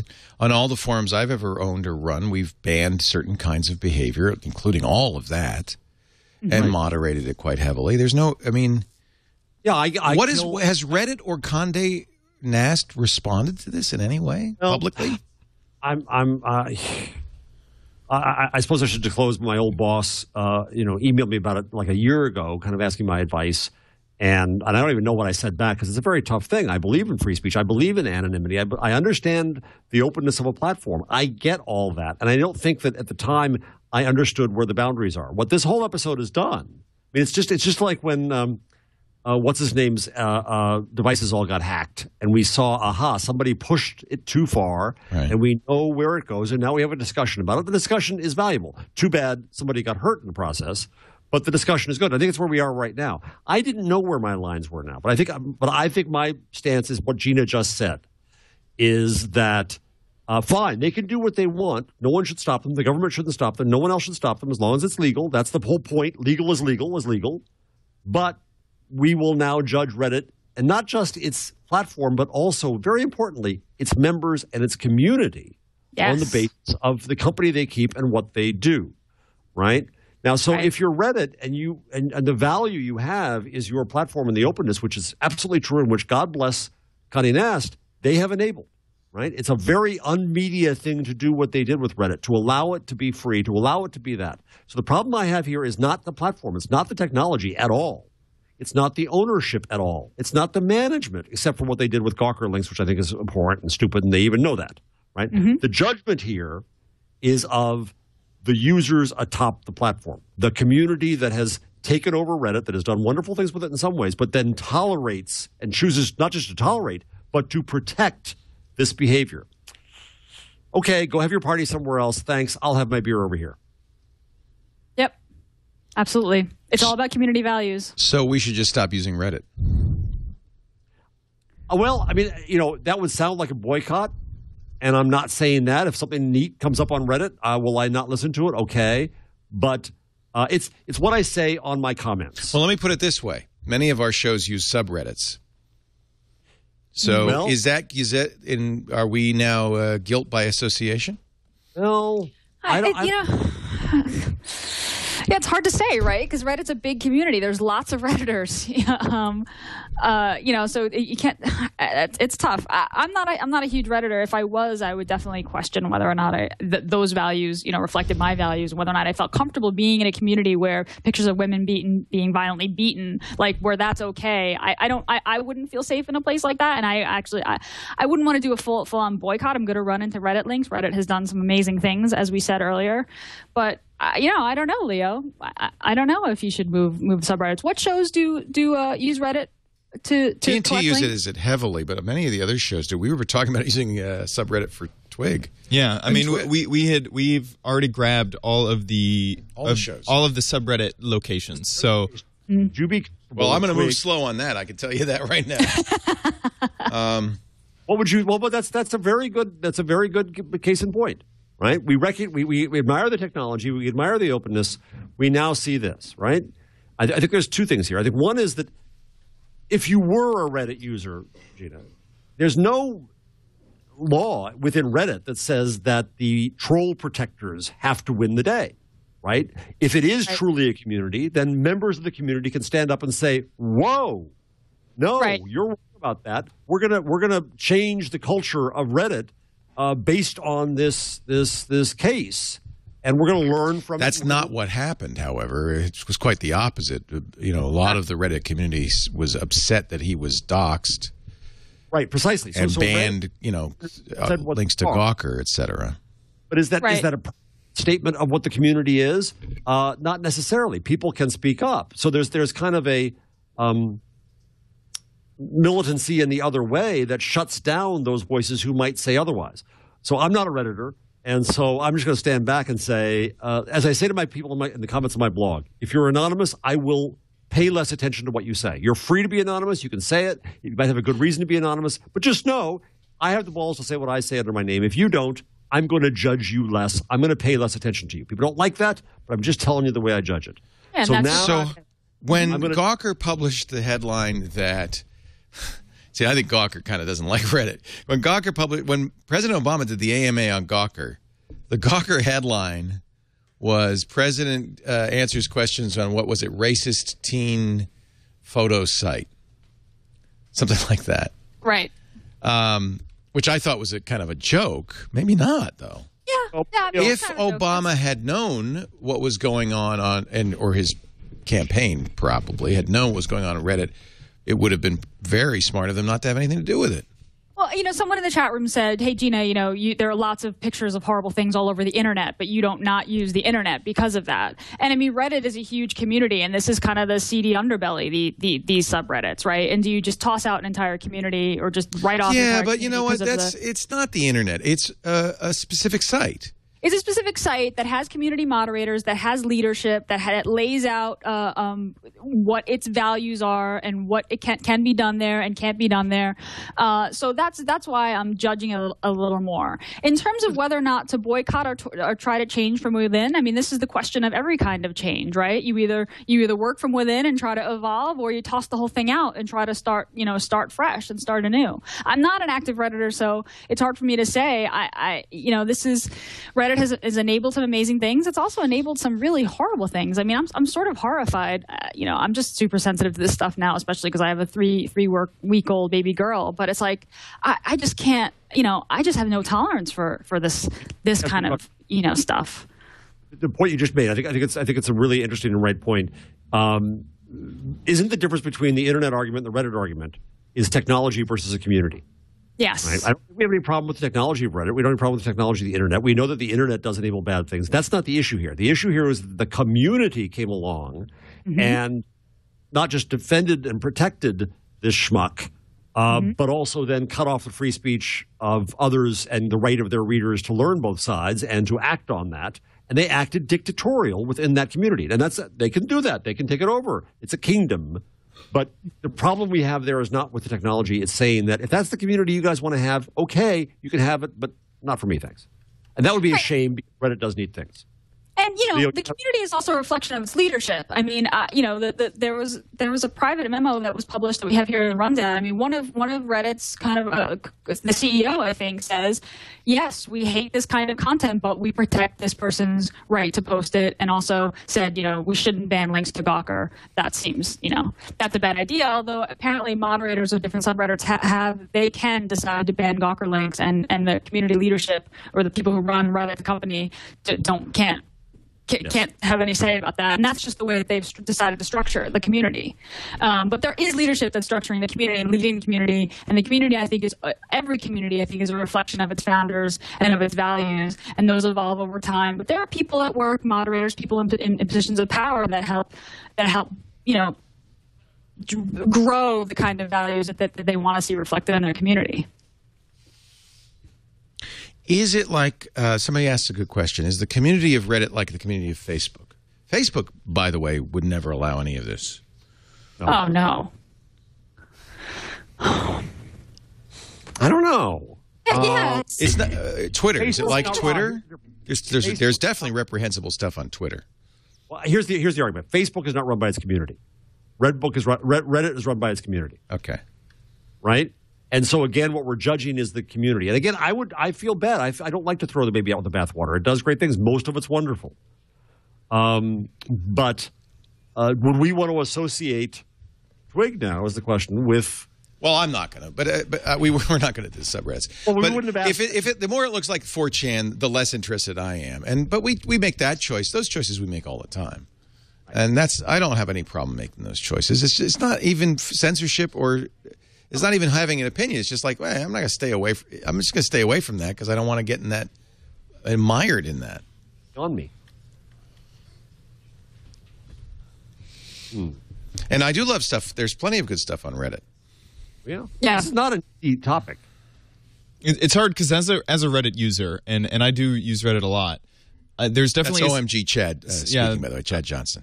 There's definitely a sense that, well, this is them. This is the other people on Reddit. This is a different subreddit that I've never been to, that I've never participated in. Me either. I didn't know it existed. And well, I mean, I did know that these things existed on Reddit. It feels very much like, oh, that one really loud, annoying kid is bringing down the whole class. Like the whole class is getting punished because that one kid over there.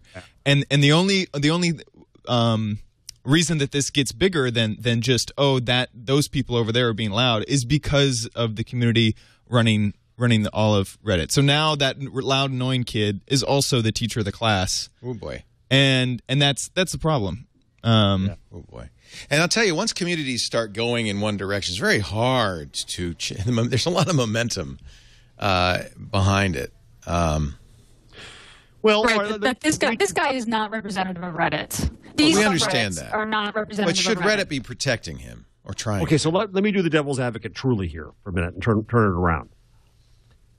If we argue on the show against walled communities, if we complain about the control that Facebook or Twitter puts on what it does on behalf of its brand, if we want things to be open, then Reddit is a substantiation of openness.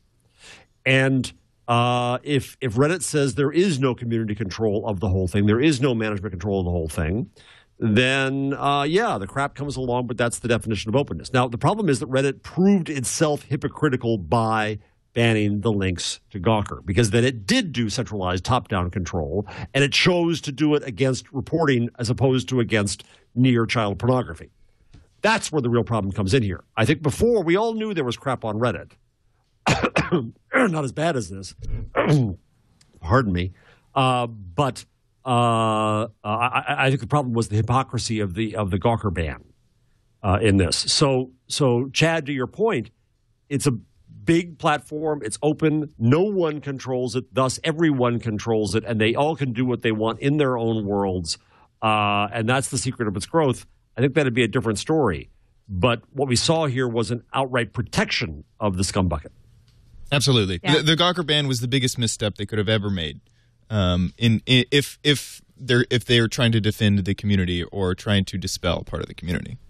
And merely saying, oh, yeah, we probably shouldn't have done that, I don't think. No. But what should they do going forward? Should they defend free speech? Should they allow subreddits that are not illegal but distasteful?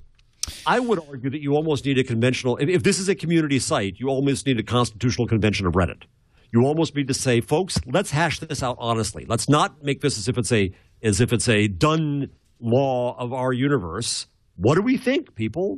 And the problem is the loud voices that now say, no, protect at all costs, are hurting the Chads of the world who say, no, wait, something good going on here, and you ruined it for us, all of us. I think that if you're truly a community, then act like a community, and it's maybe not a democracy, but it's something close to it. What do you think? I agree. A constitution of Reddit it seems like the only way to say, here are the lines that cannot be crossed. They have no terms of service? I believe they do, but it's just they probably say you can't commit an illegal act. Could I post cracks on Reddit? Like software cracks? Software cracks. Could I do anything? I mean, I'm sure that I'm pretty positive there's a good torrent Reddit, that was shares where there was a crack code that was put on somewhere. Wasn't it Reddit or was it Dig? It was Dig. It was Dig. That's right. What did Dig think of that at the time? They pulled it down initially. It was very controversial. And then everybody in the world started posting it in Dig, and they could no longer pull it down. Right. So they gave up. What they say here, maybe that's what Reddit would say is, hey, you Neanderthals, any effort to control this thing will fail, so don't try. I guess what the issue really is Reddit is a new kind of beast. Yes. It isn't a forum that somebody's running. It isn't the internet. It isn't Twitter. It isn't Facebook. It's a new kind of beast, and we don't really know the rules for that yet. I feel like it's a platform, and unfortunately, the platform it's not, you know what? It's not a decided platform. to moderate it. It isn't a platform. There are people running that platform. Right. There are people own that platform. It isn't an open platform. I think that's one thing it's not. It's not Usenet. If some people are saying in the chat room it's Usenet, it's not Usenet. It's owned by, it's a commercial entity owned by a company. So it's not Usenet. Right. And so someone in the chat room pointed out that Reddit, the organization, did not ban Gawker links, that moderators individual of mods Reddit, did. Yeah. Individual mods did, right? Yeah. Well, no. I thought that the head of Reddit confessed that they briefly did it system-wide. My problem is that article in Gawker is referring to private discussions that are not public in Reddit, and I don't know if those are accurate or not. Okay. And because we haven't heard a public statement from Alexis Ohanian or from Reddit or from Conde, we don't know anything. There are private statements that have been published by Gawker, but we don't know if they're real. I think Alexis is on the board. I don't think Alexis is in management anymore. Okay. He left management. So I don't think it's quite a platform, but I don't know. Maybe I'm not an expert on Reddit, so Leo, I don't know. in that view, then again, this goes back to our Twitter discussions. Then are you saying it is impossible to have a privately run platform? That anything privately owned is necessarily walled at some height? You're responsible. If you're Condé Nast, frankly, you're responsible for every single thing that is on your servers as Reddit. Now, you can say, and I don't think it lets you off the hook to say, well, we let users create their own subreddits and moderate them. Fine, but it doesn't mean you're not responsible for it. Well, what if it's a federated architecture, right? Which we talked about, the Twitter alternatives ought to be, or app. That's different because that is open. So if somebody takes over an app.net and does their own instance of it and puts up pure crud. App.net has no responsibility for it any more than, Evan Prodromo does for anything on status.net. But it becomes this great thing for horrid porn. Is there not still? So is that? Well, maybe I don't understand. Chad, is that the case? No, but it feels like I think it may feel like that. I don't know. But I know. What I'm saying is simple users may feel that way because anyone can make. This is our corner of the net. It has nothing to do with Condé Nast. Exactly. It's run by somebody else and nothing to do with anybody else. And so that's why you're seeing the community get outraged, because they feel like that was their subreddit. I no think one they're else mistaken. I would be after this discussion. I would completely agree that they're mistaken. This is not covered by Safe Harbor, by the way. Reddit is not. Reddit's a publisher, right? There's no question that Reddit is a publisher in this regard. Jeff, is it? Well, that's. If there's Safe Harbor, YouTube? then they would be right to say, hey, we just like YouTube says, hey, we'll honor DMCA takedown requests if there's something violating the law. We'll honor that, but otherwise we're not responsible. It gets fuzzy when the moderators of Reddit, who are at some of the highest levels, start to moderate all of Reddit. That's when it gets really fuzzy. So that capability exists. And I'm unaware if they pulled that link system-wide or just in the subreddits that were affected. I have not done my research on that. See, so is Reddit like WordPress.com, or which in my belief is not a publisher, is like YouTube, or is Reddit more like a forum where they're a publisher? Or let's put it another way, Leo. No. Is Reddit like WordPress.org, which is truly a platform? It isn't because because right. we know that because it's all of Reddit's content is hosted on Condé Nast servers. Right. So WordPress.com, being similar in that sense, does have standards, right? I don't know if they are. No, but absolutely, you're not going to see child porn on WordPress.com. Well, child pornography is illegal, so okay, you're not going to. Well, okay, that's a good question. I mean, Tumblr is an interesting example. Tumblr's a common carrier. There's lots of porn on Tumblr. There's stuff as bad as anything on Reddit, but we don't blame Tumblr for that because when you go to a Tumblr, that's somebody's responsible for that, not Tumblr. They're just providing a platform. Is Reddit like that? Blogger has stuff too. Blogger has stuff too that to someone is offensive. It's not offensive to me. Right. I don't know what their line is, but there's naked people on Blogger. So this is really a question is what is Reddit? And I think that part of the reason we lost Jeff. We'll get him back. No. I'm just trying to get myself unpixelated. Oh, okay. And so part of the problem is there are differing points of view about what /r means, and who's responsible. And see, I think of it as a forum, a massive forum. Yeah. But it's a forum to me. I would say that it's more of a blogger or a WordPress. If it's a blogger or WordPress, then that's different. I don't think you could have this. You wouldn't say, I'm never going to use Tumblr again because of the stuff that's on Tumblr. But unfortunately, what happened was it'd be like saying Blogger said, well, all links to this article across Blogger have now been taken down. That really is where they blew it. There is no community of Blogger. The blog, right. Each blog is individual. Maybe that's the argument about a subreddit, right? But there is no community of Blogger that comes together and says and sets rules for all of Blogger. There's no such thing.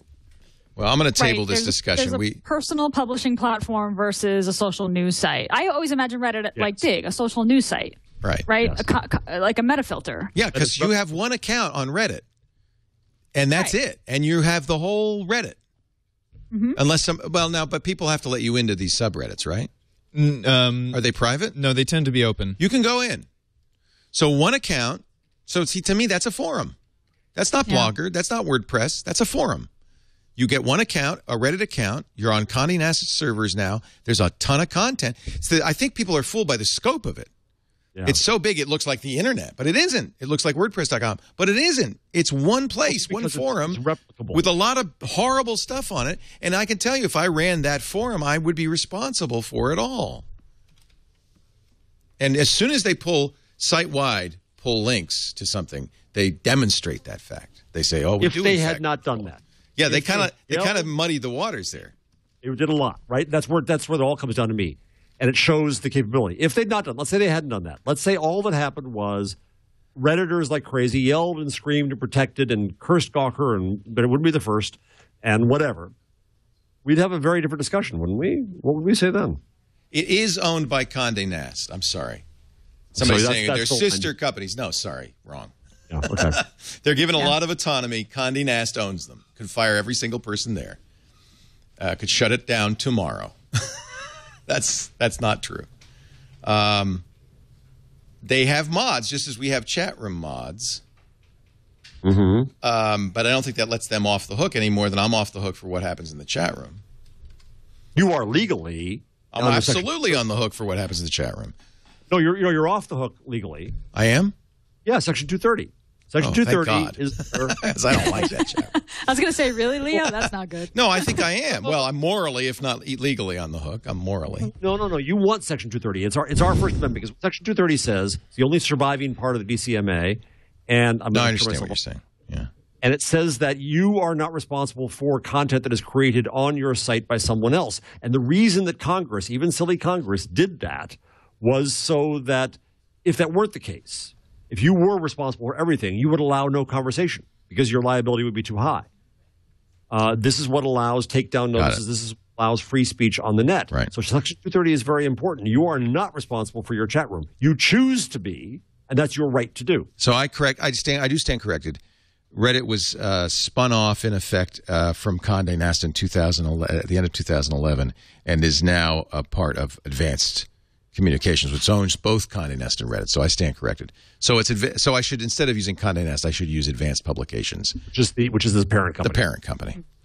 So they're sister companies. You're absolutely right. Again, full disclosure here is that I worked for that company for 12 years and still consult on some basis for one of its divisions. Yeah. Yeah, and I worked for Gawker, obviously, for many years as well. And I know I have nothing to do with any of them. You don't. And never plan to. I work for Leo. I don't. And Chad is my minion. But Chad's on Reddit. I don't know what the right answer is. I'm not pretending to know what the right answer is. All I think you've heard from Gina and me is that this caused us to judge the community by its actions. Yep, exactly. And that has an implication that we can't figure out yet. We can't grok yet. But there is. What goes around comes around. There is an implication to your actions. There's a responsibility to your actions. And the community has spoken by its actions in a way that does not speak well for them, I think. Yeah, I mean, to me, I don't use Reddit heavily, but Reddit's like, oh, it's that community that does those great AMAs, right? That's like kind of one of the things that I love about Reddit. Oh, also, it's the community that protected that creepy guy. Like that, it's just, I should also point out, as somebody just did on Twitter, that if you go to gawker.com/upskirt, It's just as bad. So talk about pot calling the kettle black. Yeah. Well, this is the other question. God bless him, Gawker is a troll as well. Oh, yeah. That's the funniest thing of all. Yeah. Takes one to know one. And so I understand why people on Reddit would say, well, screw you. I mean, Gawker, screw you. And you're outing this guy, and you're as bad as anything. And we have this great community, and it's of real value. And yes, there's a seedy side. There's a difference between posting Lindsay Lohan nude professional photo shoots, which got posted in magazines, and pictures of young girls who just took an Instagram shot of themselves at the beach to show with their to share with their friends. I mean, there is a difference. And like I agree. That there's but I agree that Gawker is a professional troll. It's a tabloid, and it does take one to know one. And of course, this was all about attention, and this was a huge story for them. Yeah, but to be honest, I mean, I think this was a legitimate story and a real, and look at the discussion it raised. So, boy, I just don't know what the answer is. I don't either. I mean, I think if I were Reddit, probably. Well, you know what it shows? It shows how much goodwill Reddit has. Otherwise, it'd be like, well, God, get rid of that. I mean, there's a lot of goodwill for Reddit. What about this as a solution for them? I thought about this some long time ago. You say, okay, there's a Reddit brand, there's Reddit stuff. It's pretty much open. If you're going to run something that we think is slimy, you know what? We will federate the software. You can run it. You can call it Zedit. And we'll open source the platform because there's really no business model anyway. And yeah, you can use it and you can do it, and we don't control it then. We're not responsible for it then, morally or legally or any other which way. You want to do it, okay. But we do have standards here at this community, and those standards are upheld by a community that has a voice in how that operates and isn't intimidated by a few members. And we'll figure out what those standards are. Now, that sounds like Pollyanna time, and let's give you the Nobel Peace Prize. But it could turn around, too. Well, where is the line? What are the standards? Who's to say? Is a naked picture overboard? Reddit, or is a naked apparently, I didn't know this. Reddit software is open sourced, and you could run your own Reddit. You couldn't call it Reddit, obviously, but you could run your own. And to finally bring this all around, I've been talking to people in the chat room who I also know use Reddit and have been following this story, and they say the subreddit moderators were only banning the article on specific subreddits, so it was not site-wide. It wasn't site-wide. So if the subreddit moderator had a problem with this, they would ban it from their subreddit. By the way, not an illegitimate problem. They were saying this is different. This guy's being outed, and we protect anonymity. Right. That's our kind of one of our core values. And so they asked the admins to do it site-wide, and they said no. But this article outed this guy's, and he did lose his job. Right. So not that I want to defend the guy, but I'm just saying if your core value is freedom of speech and anonymity needs to be preserved, then that's what they were acting in according to their core values, even if they felt it was reprehensible. It's very complicated. It is. It is. This is quite a story. Yeah. Wow. All right, we had a good conversation. I don't know what the answer is, but we'll table it. We could talk some more about it next week. And there's been a great conversation in the chat room. Our subreddit in the chat room is going crazy. Yeah, the chat room is going nuts, which is great. Let's take a break. Come back with our tip, tool, and number of the week. I am going to talk about this ginormous phone, but first a word from Squarespace. A great place to put your website, squarespace.com. If you're a photographer, an artist, I know that there are sites dedicated to photography sites. This is so much better. This is so much better. This is what you want to take a look at. Everything you need to make a site that's unique, that's yours. It's the hosting and the software. They'll even do the domain name for you with a one-year plan.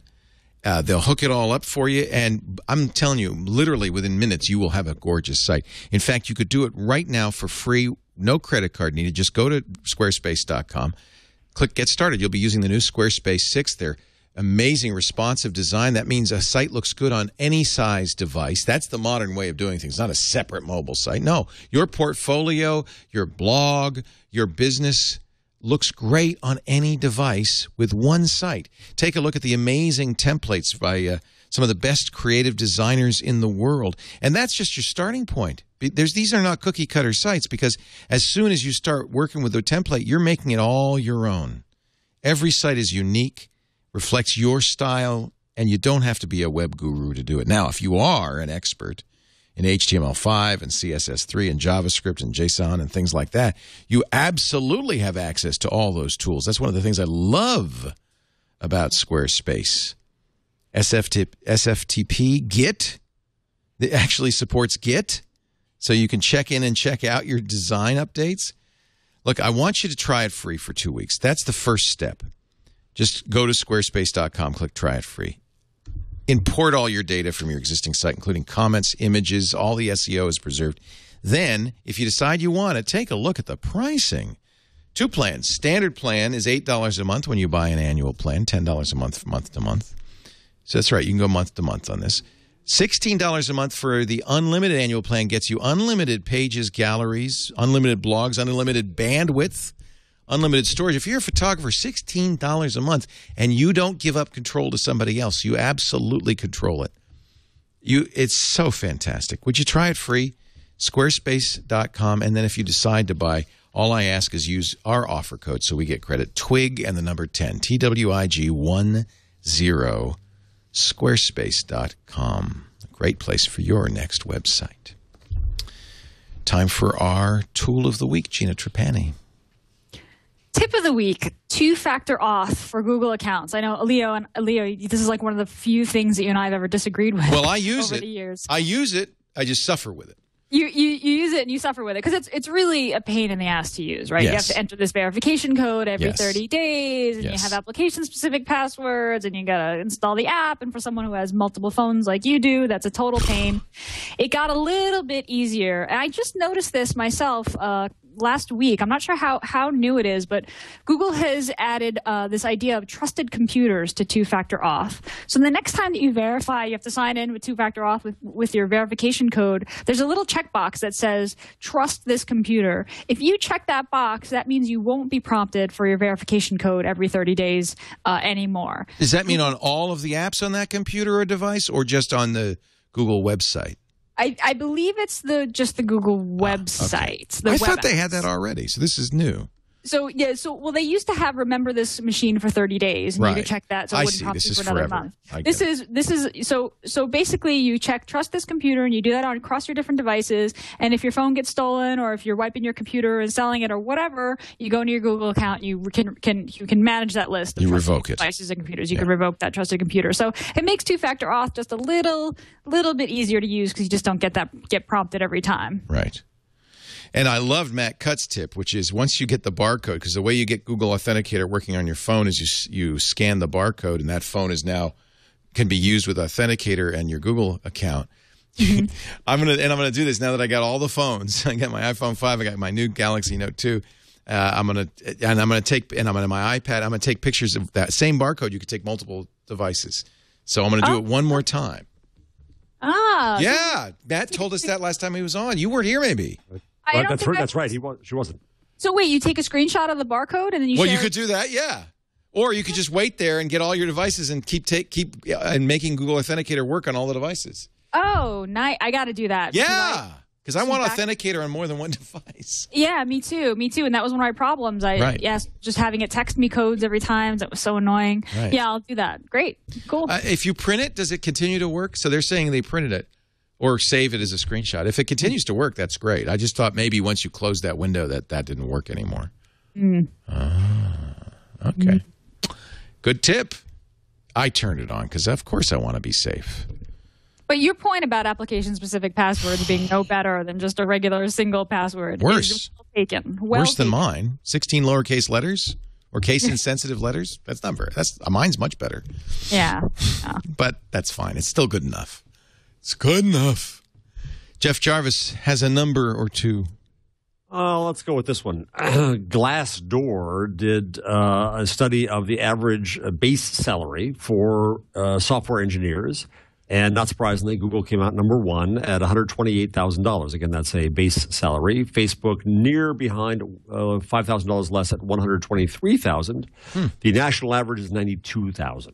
I should be Amazon, a software engineer. up in, I guess, cheaper Seattle at $103,000, Apple $114,000, and IBM is the bottom of the barrel at $89,000.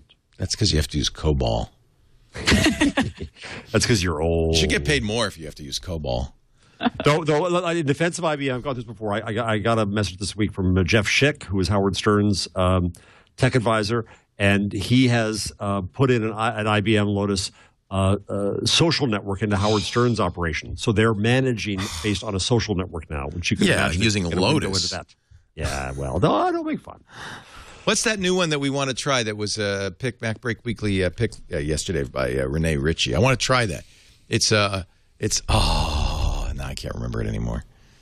Chad and I said we should try this, and then we immediately forgot all about it. Chat room will tell us before I can find it. I can't remember either. Start with the CH, I think. It was made by that one guy who made by that one guy that other thing that did the thing, and he was really famous. Glassboard. Okay, is that right? It was made by the person who made Campfire and No. I don't think it was made by someone. Anyway, Glassboard.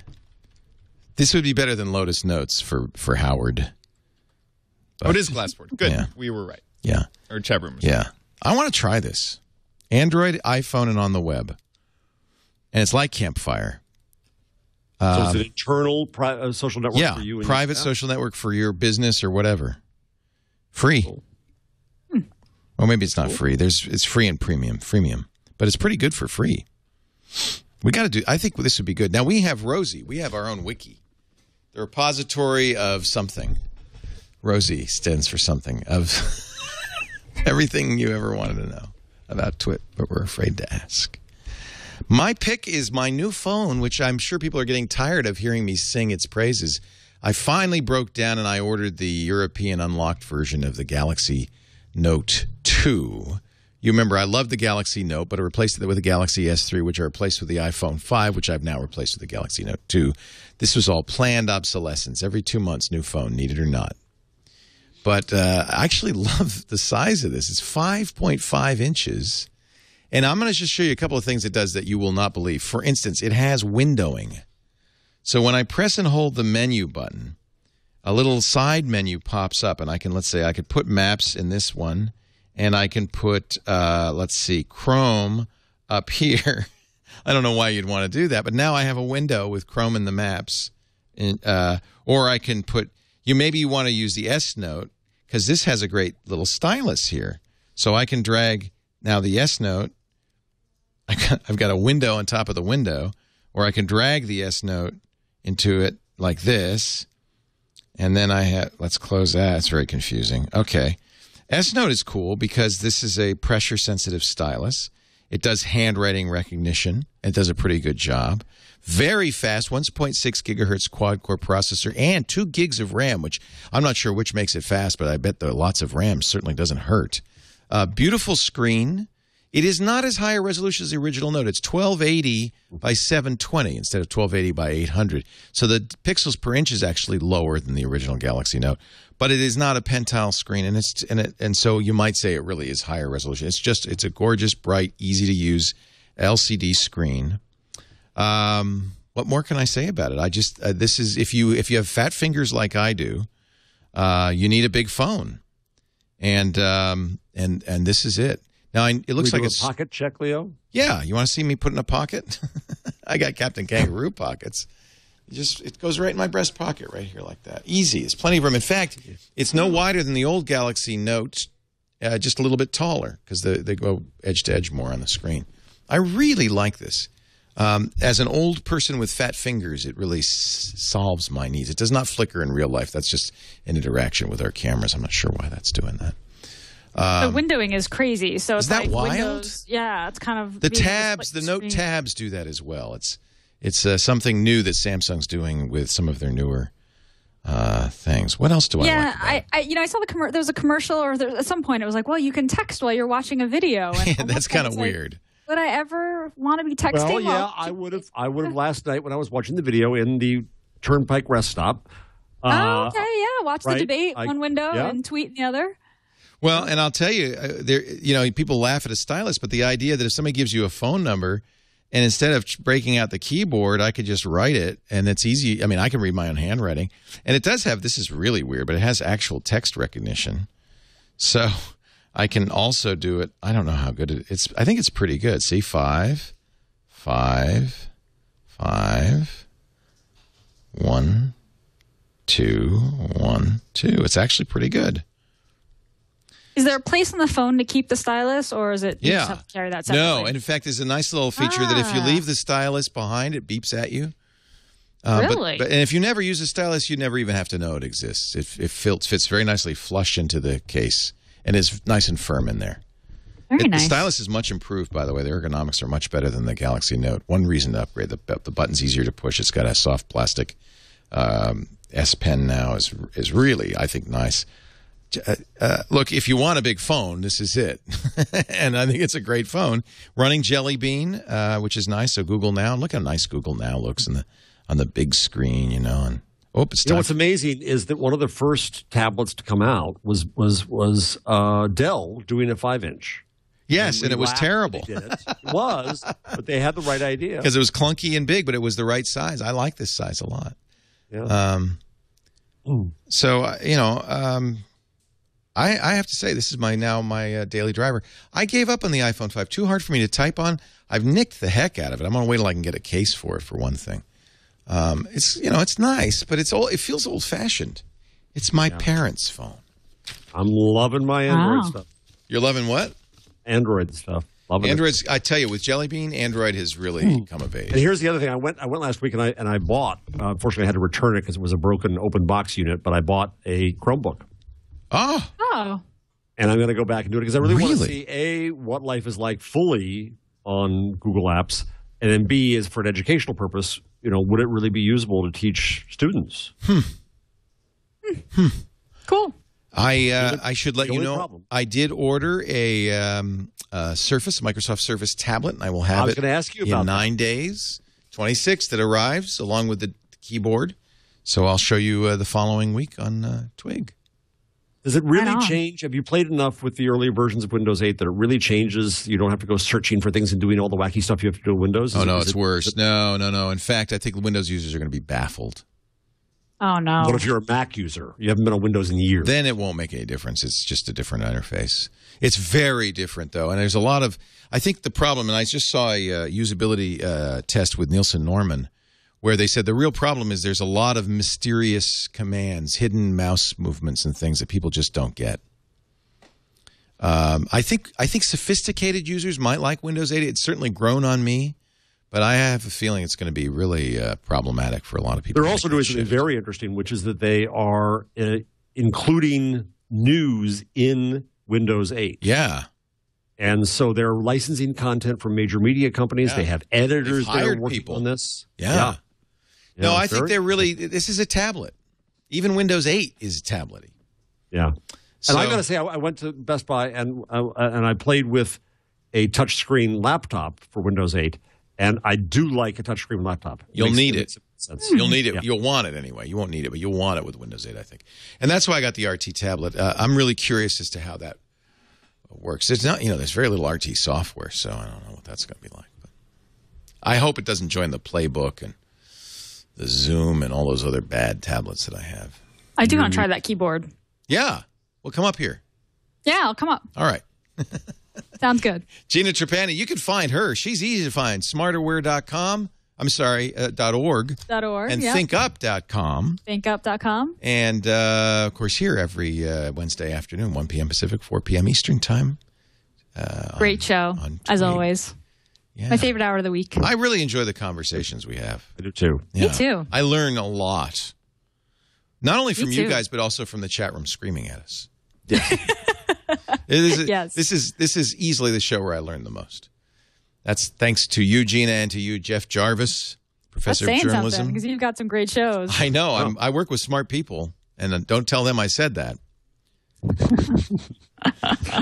But I do learn a lot from this show. Jeff Jarvis teaches journalism at the City University of New York. He's also the author of What Would Google Do in his new book, Private Parts. You can read his blog at BuzzMachine. And this week I'm not pink, but I'm pixelated, and I apologize. No, I don't mind the pixelation. You're taking it much more seriously than I am. I hate it. I like to see myself crisp. And we should also mention Gina has a show on 5x5 at 5x5.tv called In Beta. In Beta. Yeah, with Kevin Purdy. We do it on Tuesdays. Yes. Yeah, check it out. And I want to talk to both of you about doing more shows on the Twit Network. We'll be in touch. Oh. Did you get your raise? Oh, did we? Oh. You'll see. Oh. I'm gonna say I shouldn't have said anything. I'm going It to would have dance been a down pleasant- my mailbox. It's not like jump up and down. It might have been a pleasant surprise. Leo, whatever you give us is a pleasant surprise. I mean Absolutely. Well, the show's doing pretty well, so we just thought, what we do, we just, every quarter or so, we adjust the host fees just because we want to reflect the revenue. Can I quit my day job, yeah? No. I didn't mean to get your hopes up there. It's $1.50 and a Chipotle gift certificate. I can bootstrap my startup? No. I didn't say raise, I said raisins. Raisins. I'm sending you all dried fruit. And a free playbook. Thank you, Guyver and Kevin in Dublin, for those jokes. I have joke raiders in the chat room. If you want to join us, we'd love to see you. 1 p.m. Pacific, 4 p.m. Eastern Time. That's 2000 UTC on twit.tv. But you can always get audio and video downloads after the fact. Our on-demand versions are always online at twit.tv and wherever that her podcasts are aggregated. Thanks for joining us. I'll see you next week on Twig.